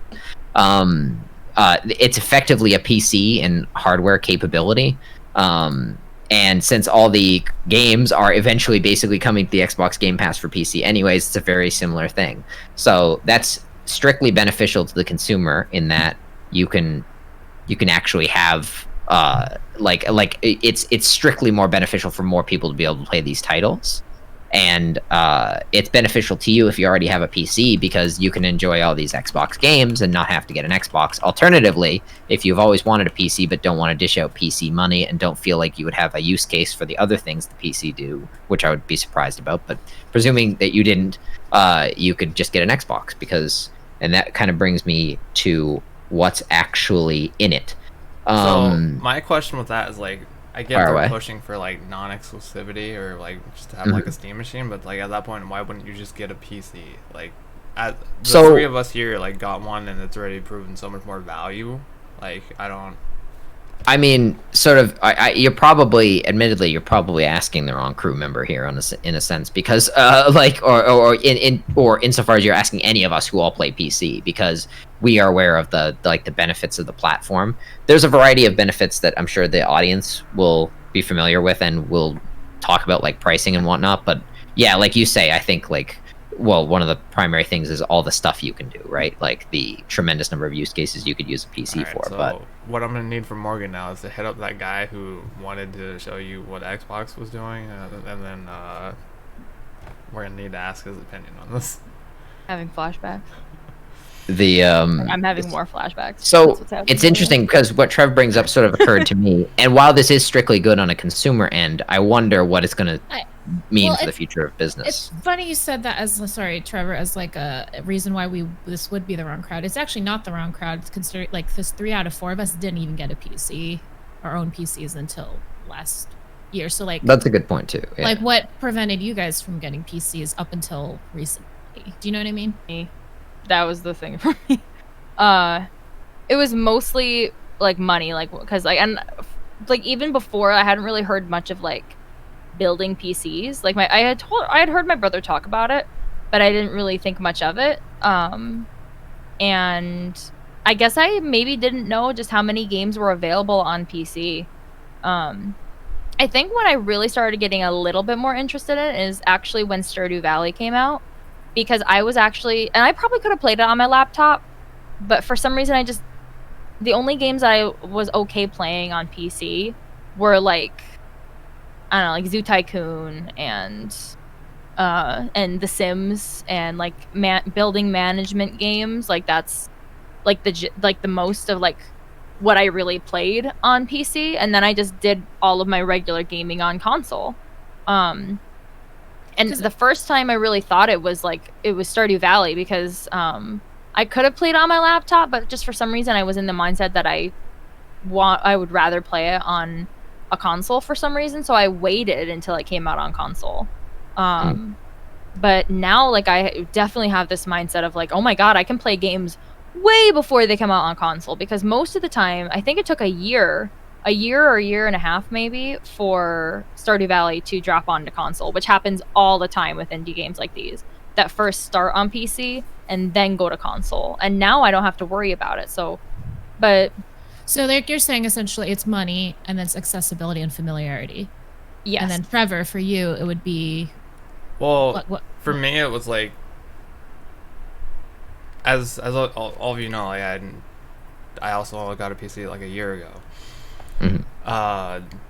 Nothing really like stood out to me to the point where I needed to get a PC. Like I had all the exclusives I needed. I had Bloodborne, I had God of War, I had so on and so on. Spider-Man, all that. Spider-Man is a great one. HCD at the time for some people, not for you, but yeah, I mean I played it, but I didn't like it. So yeah, so I'm saying that I think there was no need, because like I feel like all the games I wanted to play were coming out on PS4 and PC, so like I was like, if I can play it on either, like why would I play it on PC where I'd have to like, and like building my own computer was like really like a scary thought to me, because like I'd never done it, but then after I did it I was like, this is easy, like I don't know why. Right. Yeah. So I think that's the answer there, is just like, you know, for people that grew up with consoles, like there's a certain familiar, and like it's a different, like even just how you set it up, like it's very more casual, where like if you've got a PC, Oh, you it's have to- super you have to easy. set it- Oh, there's- don't get me easier. wrong. It's Don't get me like wrong. I'm not saying there's not a use scan, case for play, consoles. and that's it. No, Uh, I'm just saying that these are the barriers that prevent people from getting PCs, and there's a lot more than like now we don't even think about it because it's just so integral to how we approach gaming now. But like Yes. there are barriers, and I think that's like I don't know that I think just to I kind of agree. answer your Yeah. question. I think there are less now, especially with. I think Xbox kind of realizes that. I think that's kind of the mentality behind building like basically a mini affordable PC. I mean, we don't have a price yet. I'm basing affordability on history, not on actual hardware components, which again does sort of bring me into I agree with Ash. Yeah. I think she makes Experience is a good big part of point. it. Yeah, it's much more And mainstream and more accessible for For people to have kids, I consoles. feel like it's easier to ask for a console as opposed to asking for like a PC or like. to Oh, have I a agree, phone or, 100%. like, Yeah. Oh, it's and not that's even why, and close. that's why I Free think, stuff, I mean, like- in general, I think the Xbox X and then PS5 is going to be kind of an interesting time for consoles because it's like the line between consoles and PC is increasingly blurred, and so Yes, it's exactly. just to see like what that does for The marketing is going to be different, yeah. right? Because you're not marketing. They're not marketing the Xbox the way they're marketing the PS5, And right? that's why there's so many Approach. questions like surrounding the price point of the consoles because Yeah. that's going to determine so like I think that, and obviously everybody knows that, so I think that's obviously what they've been holding back on revealing that. Well, and honestly, it's actually like the way that I look at it, it's really kind of consumer friendly, at least for now. I agree. Because, like I was telling Rory, I mean, like for me, like the big reason why like I got an Xbox, I mean, so for me, I actually did not want to wait for the which one was it for Rise of the Tomb Raider to come out on PS4 because I knew it would take a year. So I wanted to play. It was I mostly got my Xbox for Rise of the Tomb Raider, but there was also eventually there was Ori and the Blind Forest, and I wanted to play Sunset Overdrive. I wanted to play Rare Replay, and definitely for Rare Replay that was Xbox only. So, I was like, eventually I got myself an Xbox One, and so like I actually kind of thought to myself before Rory and I watched this event that I probably was like, I'll get a PlayStation 5 first, and then later on, when there comes a game that I want on the Xbox Series X, that's when I'll get the Xbox Series X.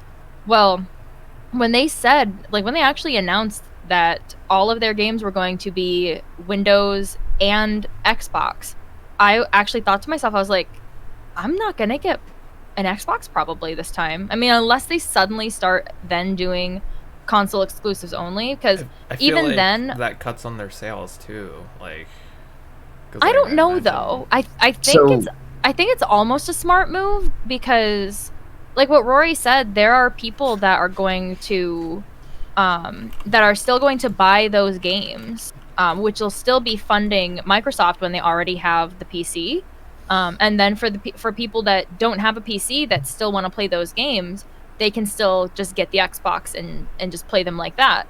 I think it might target not necessarily a new market of people, but it might have a special new approach and like Trev, I'm a little like I'm not nervous about it because I don't work at Microsoft and I have no horse in this race as such. But I'm also like a bit curious because we kind of have never seen it before. This is 'Cause like I don't really know like, how it's gonna go.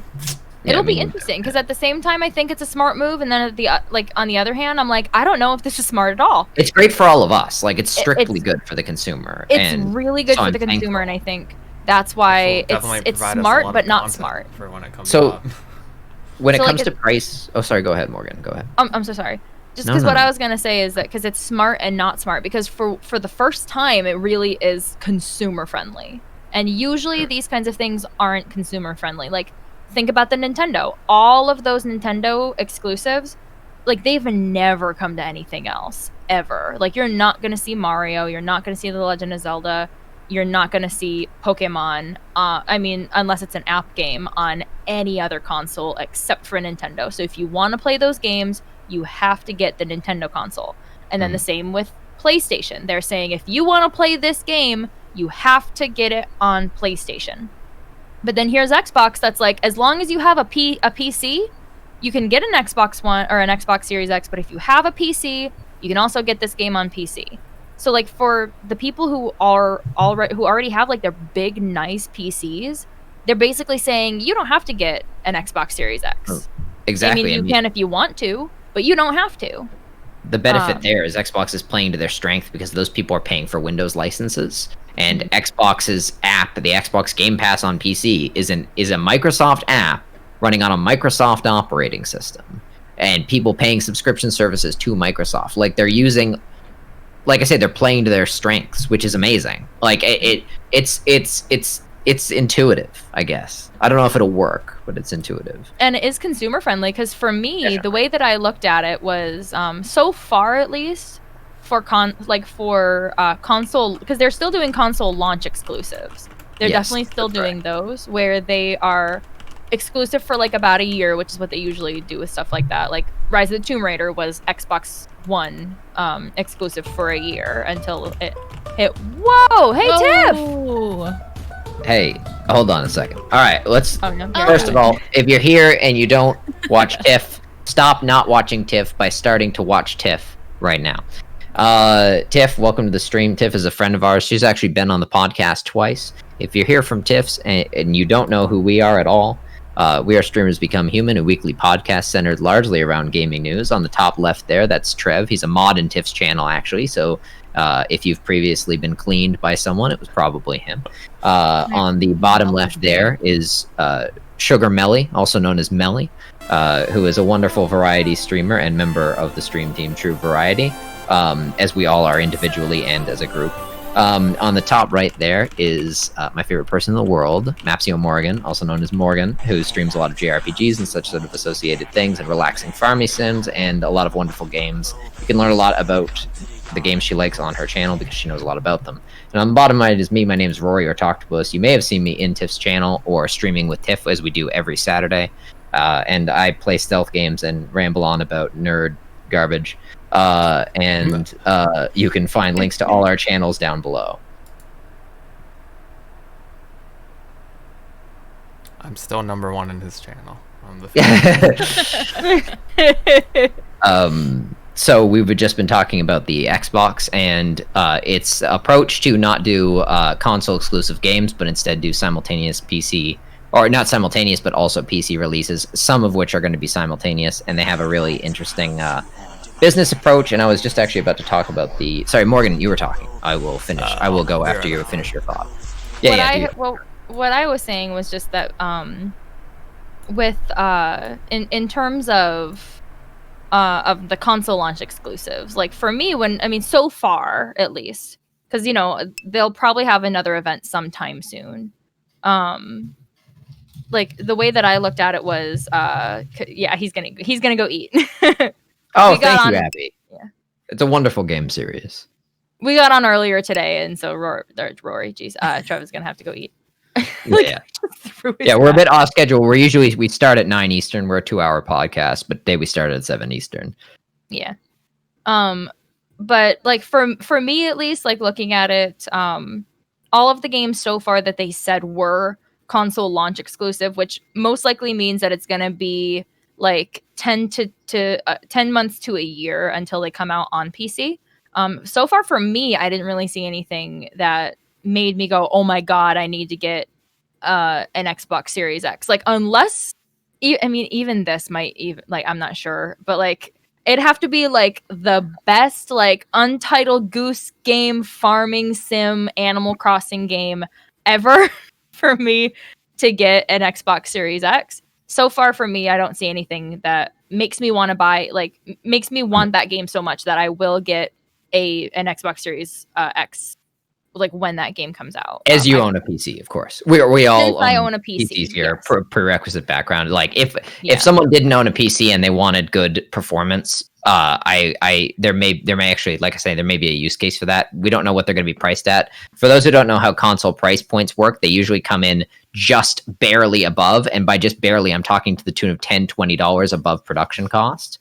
So they're actually, that's one of the reasons they come in so cheap, is because there's not a lot of profit per unit. But speaking about price points and what's actually in the Xbox, there's actually a lot in the Xbox that I'm pretty impressed by.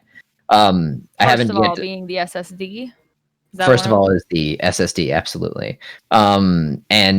So there's I haven't done too much of a deep dive into the PS5 hardware and how their boost clock works, so I will have to do that before I do an actual comparative case.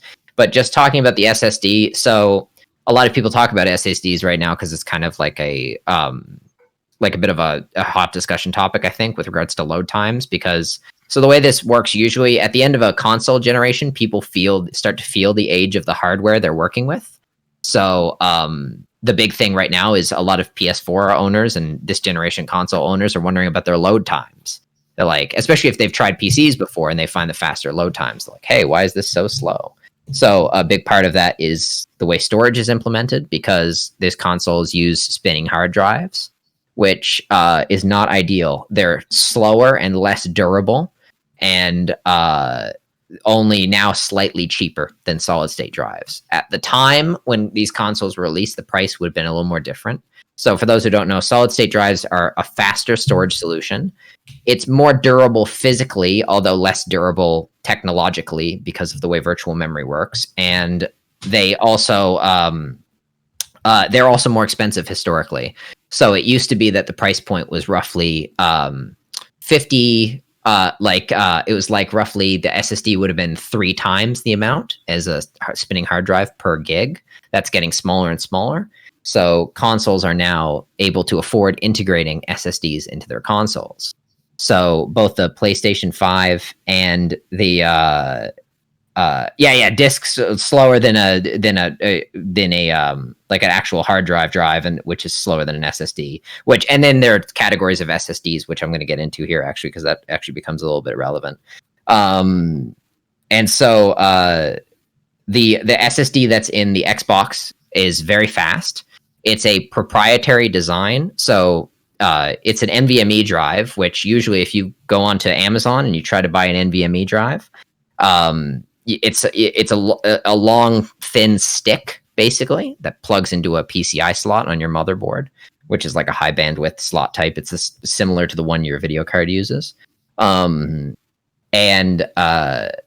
These are short. They look like memory cards, basically. The Xbox SSD looks just like a memory card, and there's a slot on the back that you can plug it into.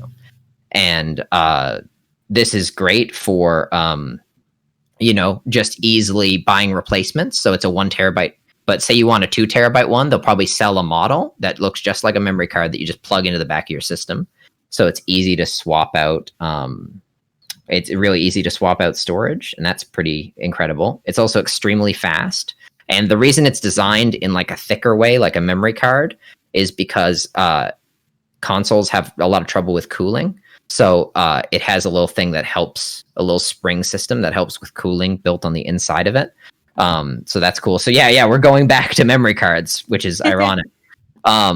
So it's extremely fast storage, and it's a proprietary Xbox design. You can't just plug your own SSD into it. Like I say, it's a completely different form factor. So where it's an Xbox design, it means that people developing games for it will be able to take advantage of it, because they know that all their gamers are going to be using the same hardware, right? So this should reduce load times substantially. So these sorts of SSDs are even faster than a lot of the ones you might be used to.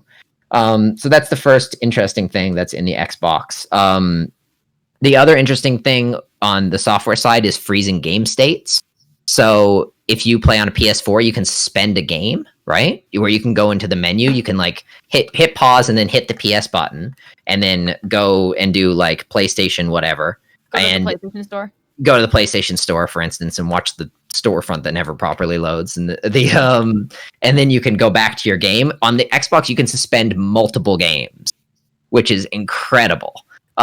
It's amazing that they're able to do that. That's like So you don't have to quit all of them. yeah, Okay, you can Or, suspend multiple games. Yeah, Wow. Okay, so let's say, for example, here that like you're streaming, sure. and like so maybe you're playing Overwatch 2 on the Xbox Series, X.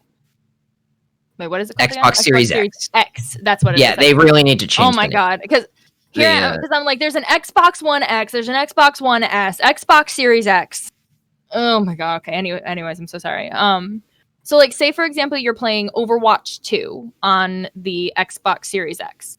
and you're in the roll queue like waiting line right now, and you're streaming, and you don't want to just have that. So maybe you could just switch back over to like your like a single player game. Like maybe you'll switch over to like Fable or something, and you'll play that, and then maybe like you'll look back, and now you can get back on Overwatch because you're out of queue time. Is that kind of what you mean? Or Okay, so I'm not sure how suspend works if you maintain things like queuing. I'm assuming you probably do, but here's the trick also. It depends on whether you're actually streaming from the Xbox or you're streaming from a capture card on your PC, right? Yeah. And that use case is going to be rare because if you have a PC, as we said, if you have a PC that's good enough to stream, you don't need to buy an Xbox because all the games are coming to PC. Yeah, I suppose that'd be true, yeah. So that use case is really specific, but also if you're streaming directly from the Xbox, I don't know if you actually have the power to do that because that's a lot of simultaneous operations. You suspend multiple games. Because I know that when it comes to like say streaming off of the PS4, for example, you are broadcasting from that game, and that's like even when you go into the menu, like when you press the PlayStation button, it just has like a blank screen with the tiny little like "we'll be right back" faces, you know. Yeah. But what it would make me wonder is that if you're actually streaming off of the Xbox Series X, like, are you just streaming the whole Xbox? Like, say, like maybe you go like from the menu or like from the game to the menu. Is it going to show the whole menu, for example? I feel like this is like an interesting thing to look into. I suppose like it's gonna be interesting when I actually like see this. Yeah. Actually, I haven't seen a test of that. So that's one of the things that's cool from the software side. So far, hardware side, we have the proprietary SSD, which is super cool. Like super, super good. And by the way, for what it's worth, PS5 also has a proprietary SSD and a really interesting approach to backwards compatibility. I might mention that if we have time. We probably won't. Okay, so and software side, we have the game state pausing, which is really cool.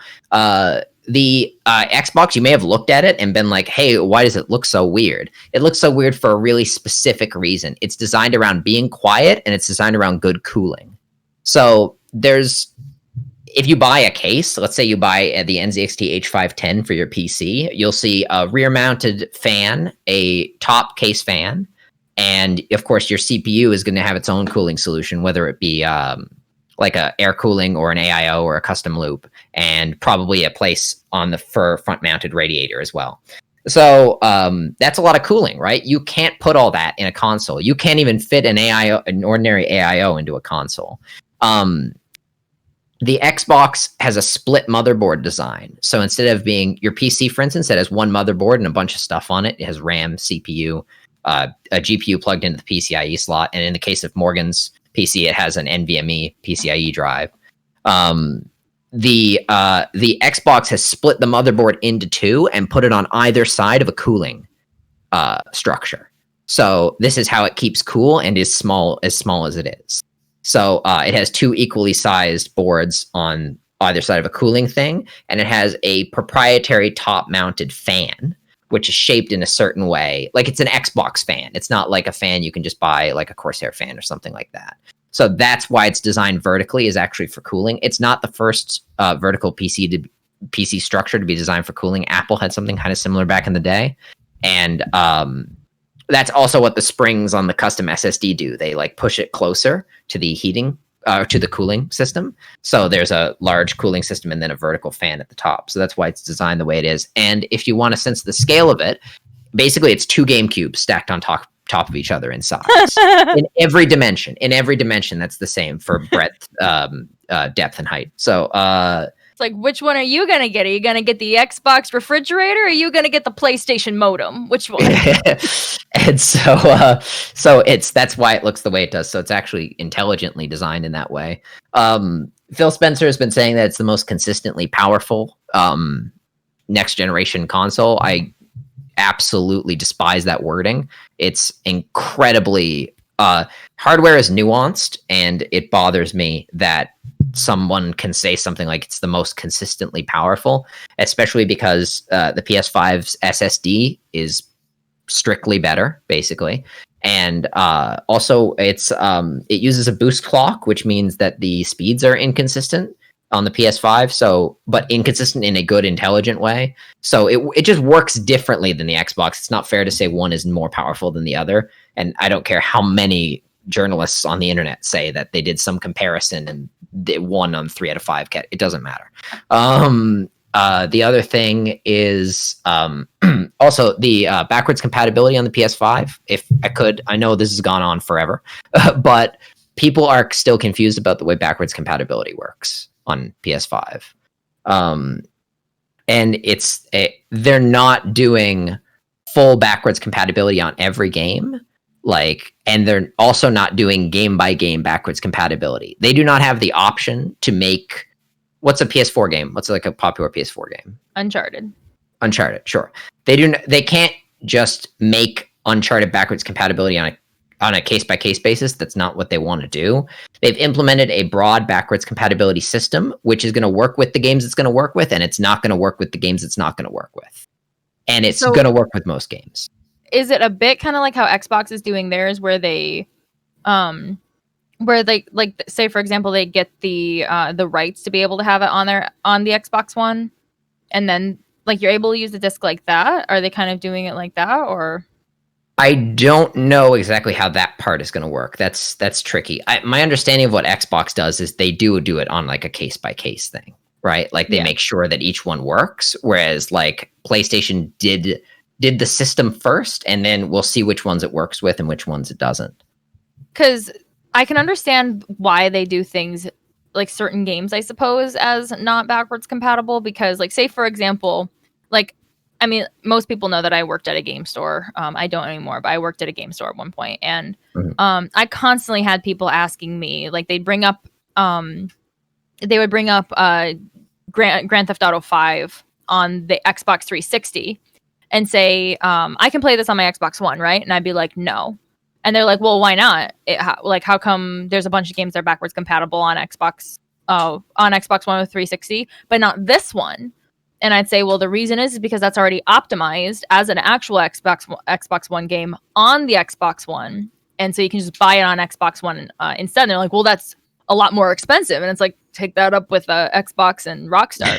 That's nothing. Yeah, it's not your fault. Yeah. But that's why they do that. Like, I had always wondered why they never brought Tales of Vesperia, which even maybe not a lot of people know about Tales of Vesperia, but like for the Tales games, like, and being on an Xbox, it was actually fairly popular in terms of like a JRPG, because they never really got a lot of JRPGs on the Xbox 360. And at the time, they basically kind of had a deal for the West, like for the Western release of Tales of Vesperia.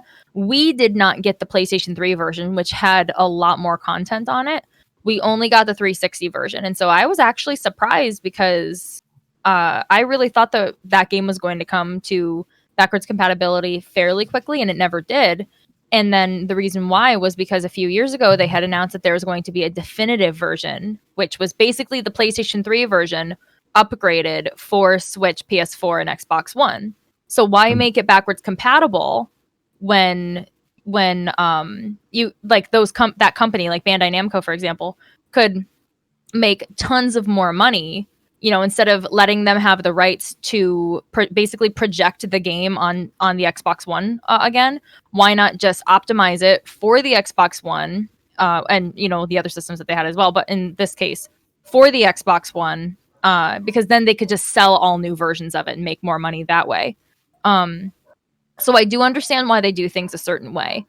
And you know that they have to actually get the rights to do it, because you never know. Maybe there are just some gaming companies that are like, nah, I don't wanna have my game on your system. I'd rather maybe have it somewhere else, or I don't want you to have it, or something. You know. Think about all the work GOG has to do legally to get DRM-free games. Sometimes they find they can't just put it on. They can't even find who has the rights to some games. Sometimes it's split up between 12 different people who all fucking hate each other. And also, for those, I'm sorry, I want to just emphasize something that Udon said, which was about PS3 backwards compatibility. The reason that worked is because they built a PS2 into it, literally. Like, there's basically a PS2 built into that, and that's too expensive to maintain. And as far as why PS4 isn't backwards compatible with PS3, it's because PS3 uses a proprietary cell processor, and that may sound like technical gibberish to you, but basically, if you want to know why that's a problem, try to emulate a PS3 game. Like, if you follow the emulation stories, PS3 games are really hard to emulate because they were designed for a pretty obscure console architecture, and that's why the PS3 was so hard to program for. So PS4 got a lot of flack for not being backwards compatible with PS3, but the fact that PS3 was so hard to program for was a mistake, and they shouldn't. To be honest, people shouldn't still be giving Sony flack for that mistake. Like, it's not their fault that they can't do that. Like, a lot of people have trouble with that. You are now Sugar Melly. How does that feel? Oh, not bad. Yeah, they yeah, cool guys, right? There was also a lot of number crunching and stuff. You could even run Linux on your PS3 in case you had recently lost your mind. I think you could get away with the. Yeah.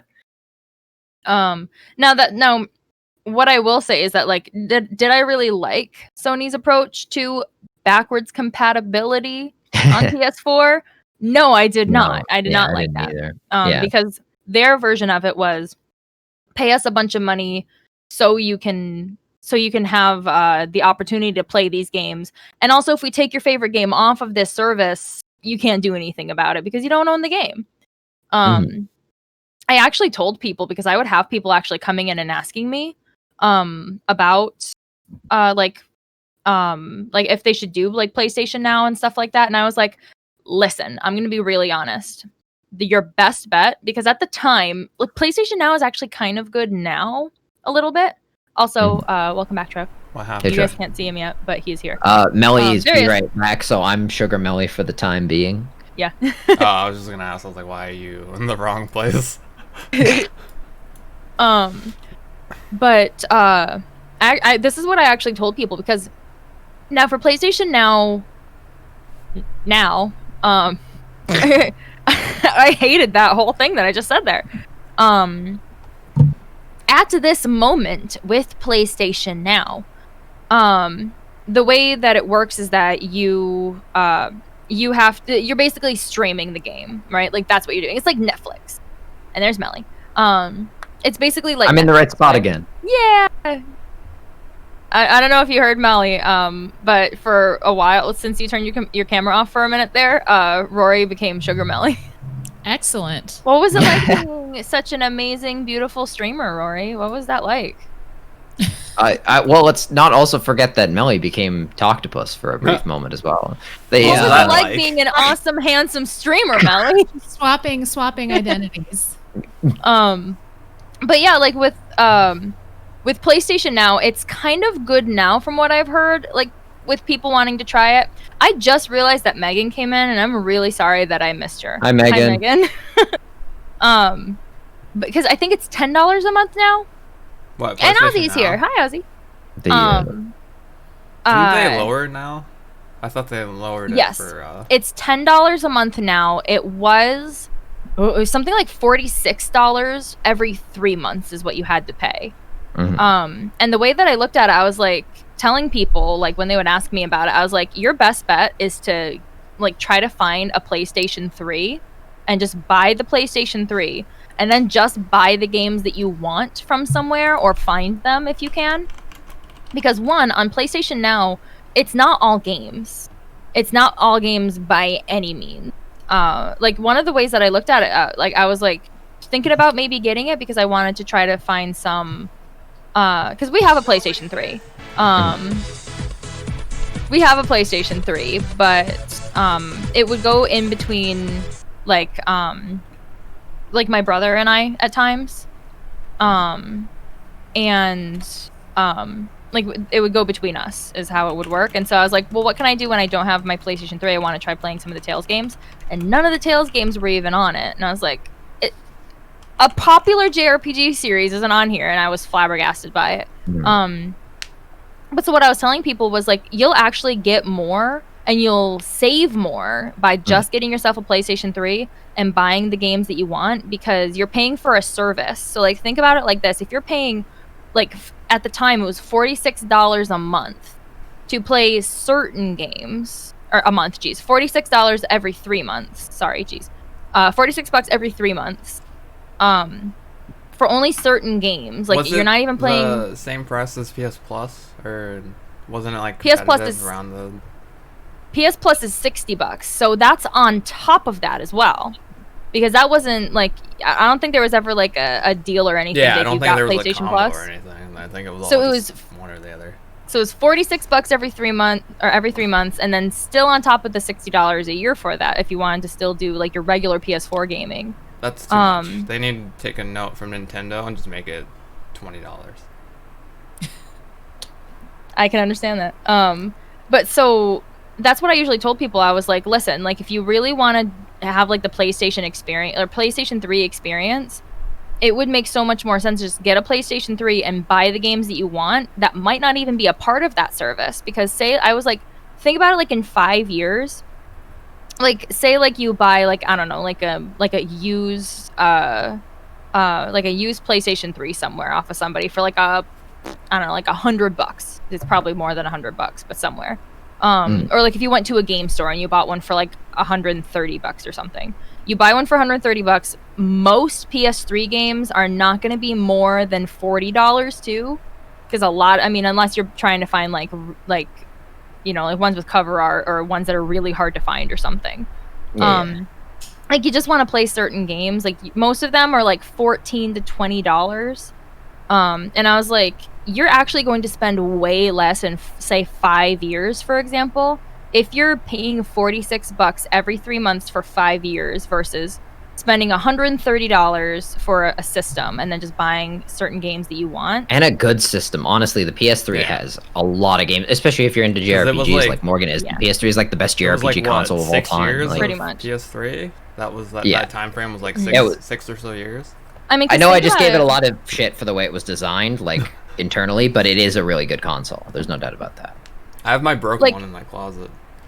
Like think about it like this too, because like if you really like JRPGs or just like Japanese style games, there's let's see, like I mean not Tales of Vesperia unfortunately for PS3, but like there's Tales of Zestiria, Tales of Xillia 1 and 2, Exilia too, right? Exilia or Xillia, however you want to say it. I actually don't know how to pronounce it because I don't think they ever say it in the game. I've heard both from people who played it, friend so was I really have no into that idea. game. That's the only reason Yeah, I so know I have it. no idea how to pronounce it. I've always said Xillia.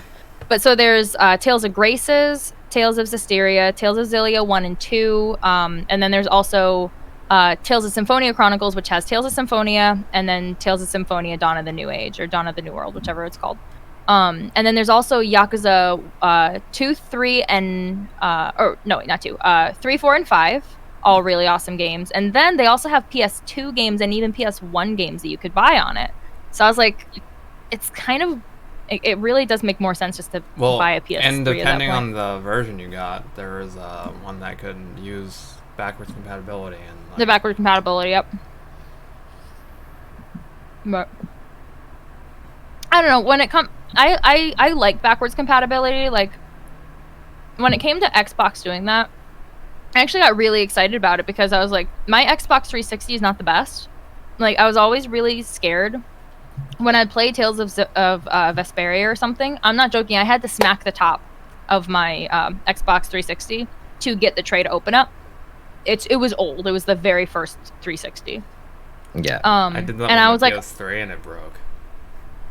and I was like always terrified that it was going, because every once in a while, like I would hear something like whirring, like not in a good way, happening inside of it, and I was like, I really hope this is not like burning my disc, because there was actually a lawsuit a few years ago too with 360s because a Do you certain way mean that you the stood them yellow up ring of death that put the little thing on it? wasn't.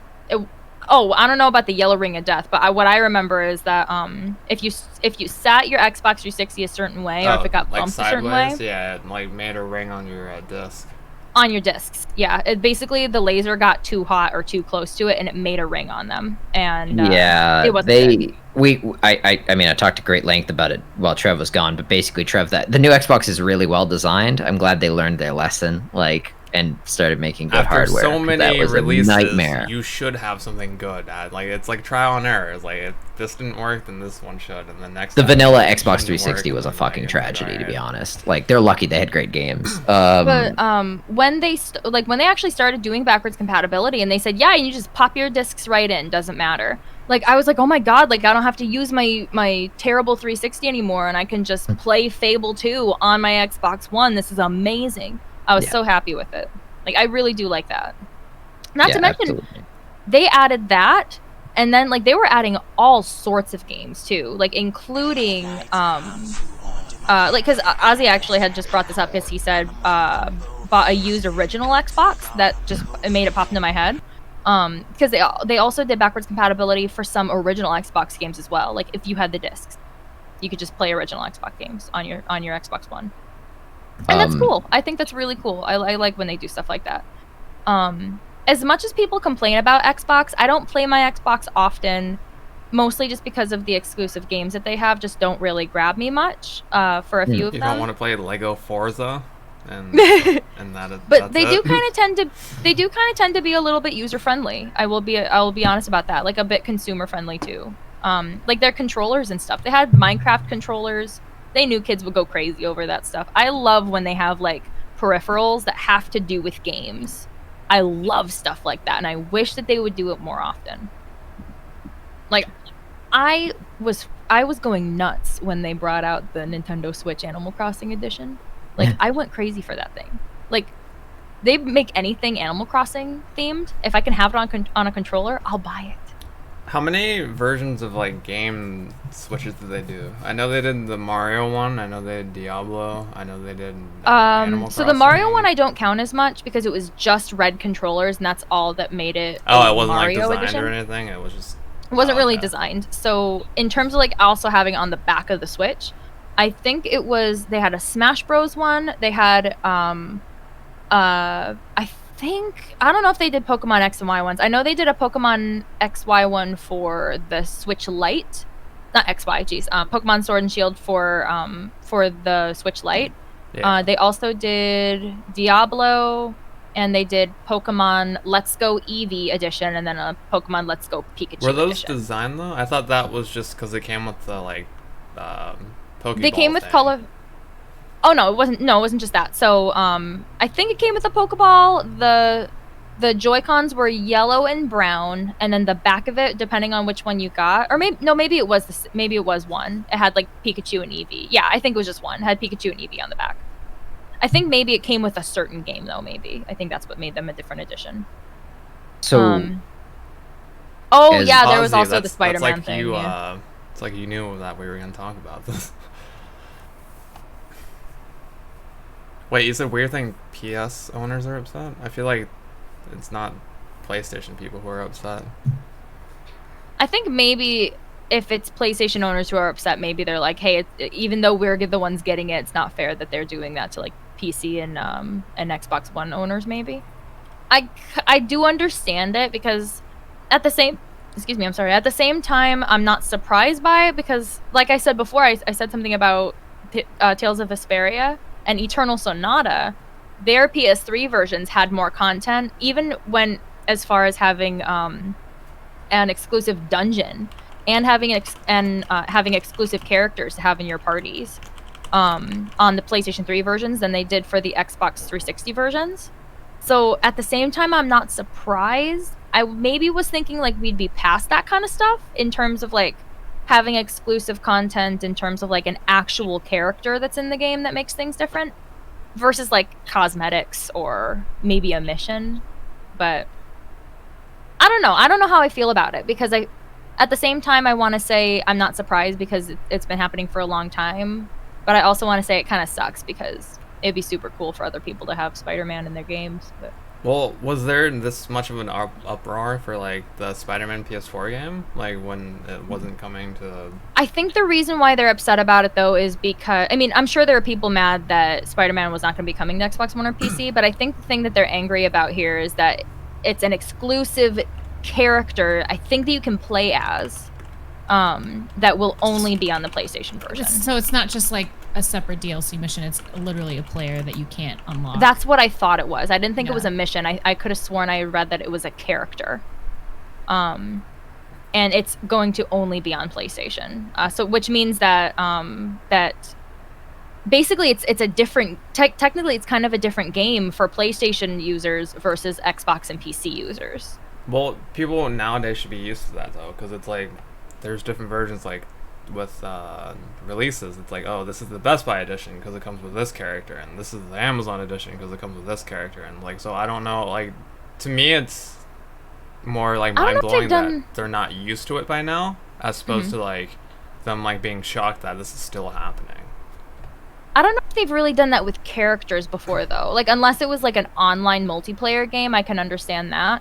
But not for a single player game. Well, I'm not really I know sure if they've they've done done that DLC. often. Like I think Final Fantasy VII wasn't Final Fantasy VII, like if you ordered it through Amazon, you got these like summons, and then if you ordered it from whatever, you got these. That's different summons. though, because that's just a mechanic in the game versus this is an actual character that will maybe appear in cutscenes and stuff even. Oh, okay, yeah, I see what you're saying now. It's like that was like DLC more as opposed to like. Yeah, because it's like maybe there's going to be a scene with like the Hulk and Iron Man and Ms. Marvel all sitting and talking together on an Xbox version, and they're all talking, conversing, and like adding to the plot line. And then here's PlayStation, where here's just Spider-Man sitting up here, who's now also adding to the conversation. It makes for a different experience in game technically, because there's a whole new character that's in one version of the game, but not in the other versions. So I kind of understand why people would be upset about it, but So I want to say, like what Trev said, like people should maybe be used to it, but I haven't heard of it happening in a really long time though, because in terms of Eternal Sonata and Tales of Vesperia, that happened back 2009. Before then, I think even, and then when they did the definitive versions for PS4, Xbox One, and Switch, they all got that content together. So it's not like PS4 got like all the content and then Switch and Xbox just had basically the 360 version of the game. So as we're winding down the podcast now, I just want to quickly ask the whole table here about because I talked for sort of great length about what was actually in the new Xbox, and we talked about the new policy towards exclusivity. There was an Xbox Game Showcase. They showed some games. For those who watched it or for those who read the news stories, was there a favorite game you saw that, and obviously all being PC owners will be able to play them, all the games that were showed on PC eventually. So. Quick note, I think tomorrow is actually Sony's State of Play. Tomorrow is Sony's State of Play, but it's not featuring any new major PS5 announcements. Oh. So they've ensured to temper expectations as far as so don't expect like a price point or anything like that. Well, like I know there was that leak I sent in the group DM, but I don't know if, like how accurate that is or whatever, because I know that I suspect fairly accurate. So. That was within about $10 of what I estimated it would probably going to sell at. So. And so for me, I mean, a lot of things were cool. Don't get me wrong. What really popped out for me was Everwilds and then Fable. Those were the two that I'm like really looking forward to, and it's super cool because at least so far with Fable, they didn't say that it was going to be a console launch exclusive, as far as I know, and Everwilds also won't be, so I can just get those on PC. So I'm excited. Perfect. Really cool. Trev. Did you see? So I didn't watch it, but I heard it was like more just like nostalgia for people, because I know Infinite for Halo was like announced, and like there are a lot of, obviously if you're watching Halo Microsoft, Infinite there's a was lot announced. of Halo fans. Yeah, and then Fable was another one, and I know a lot of people love Fable, so that was like something people got hyped over. But like other than that, that's the only two things besides like the console they're not doing the exclusivity that I really heard and like took away. Melly, I don't think you watched it. Did you see any of the games announced at it? No, I didn't watch it. But again, like Fable, that's a game I actually own and intend to play at some point. Me too. But yeah, whenever we get around to finishing these or starting games, in our extensive Steam libraries. But I think that was the only one I noticed from the news that kind of caught my eye. Like, I do want to play Fable Anniversary so that I can eventually, Can I say just how proud I am of Melly that you know, you've within the last year, I guess, gotten into PC gaming, and you already have an extensive Steam library that you feel guilty about not having worked your way through, and I think that's a Isn't that like a rite of experience PC gamers passage? will- Yeah, yeah, When- exactly. When yeah. is the special One of us. Discord honeypop stream gonna happen? Because you can't Oh, play that that will game be on About you. Twitch. exclusive I mean, I did content. gift it to you. Yeah, that will be some No, exclusive but I content denied coming it to because that's Discord not only. happening. Yeah, we tried to give Trev Honey Pop and it didn't take. Cool guy. That's which is to probably say he didn't accept. that's probably Rory because he's had the PC the longest. Probably. Yeah, for sure. Well, yeah, I've been a PC gamer for a long time now, so it probably is me. But I was Ellie, also. Sorry. go ahead. Sorry. No, you go. Morgan. But I was actually gonna say what's really cool about it too, because like I was gonna say, even though Melly didn't watch it or like didn't really know much from it besides, because I know you said Fable.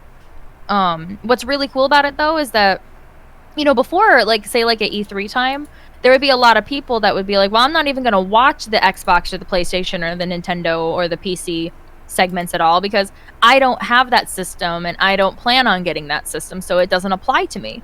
What's That was really cool basically my about this? mindset. I was like, I'm not gonna. Yeah, I mean, because like no, like I had them all, so and I just like to, you know, like being the kind of gamer that I am too. Like I like to tell people about stuff. Like I worked at a game store as well, so that helped. So like I would watch everything. But what's really cool about this is that no matter what, even though now like I have an Xbox, I don't play it too much, but like even though most of us really aren't Xbox players, it's all of their games still apply to us right now because Yeah, we're all exactly. PC players, and I think that's really cool that they do Yeah. that. That's one of the reasons why I think that like secretly this may be a genius move, even though I think it's I'm a bit nervous about it. For what it's worth, my favorite game that they showed was a game we saw nothing of, which was Avowed, which is Obsidian's new RPG. I did like Outer Worlds and Fallout New Vegas and stuff. I also thought Halo Infinite was intriguing. Wait, I you do said enjoy it Halo. was Obsidian's new game. I thought Yeah. Obsidian's was Deathloop The- or No. Okay, so Arcane No, is that's Death. Arcane. Oh, Yeah, okay, so Arcane did Dishonored, Prey, and now Deathloop, and Obsidian did like Fallout New Vegas and Pillars of Eternity and Tyranny and Outer Worlds. And they also announced Outer Worlds DLC. Yeah. So Phil. I'm glad there was something for everybody. Also, hi Phil, how are you? So yeah, we're gonna be winding things down now. We went a little bit later than we expected. But I promise that the evening is not over for you. We will be rating someone wonderful. And I'll tell you about them just as soon as my friends tell me who that's going to be. But regardless of who it is, I promise that you will enjoy it a great deal.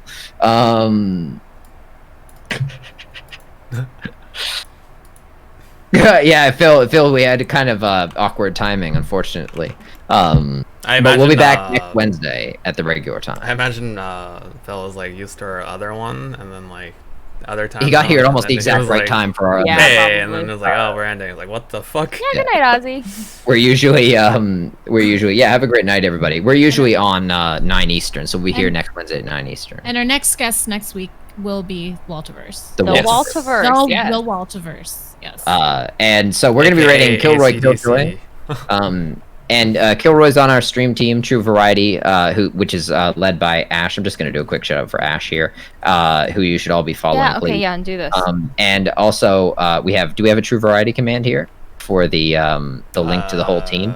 You could This make podcast Yeah, is we True should. Variety, and so is every member of the podcast. If you'd like a link to any of our individual channels, they're all down below. Thank you everyone for coming by and hanging out with us and talking consoles and hardware and the video games we're currently playing and all that exciting stuff. And thank you, of course, as always, to all my friends here. We have a blast getting together every week to do this. And so we're gonna send you over to Kilroy, who is has one of the best setups on Twitch, and he's amazing. And please follow him. And he's like and- unboxing and like managing some new stuff he got. Oh, he got a new he keyboard. got a new keyboard, I believe. Oh, I love keyboards. I'm so excited. All right, take it All right, easy, everybody. See you guys. Bye, guys. Bye. It's too high.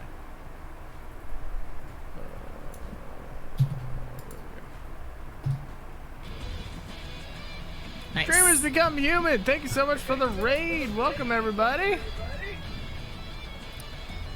All right, guys. I love you guys. I'm hopping off All right. Good night, Melly. and then hopping on.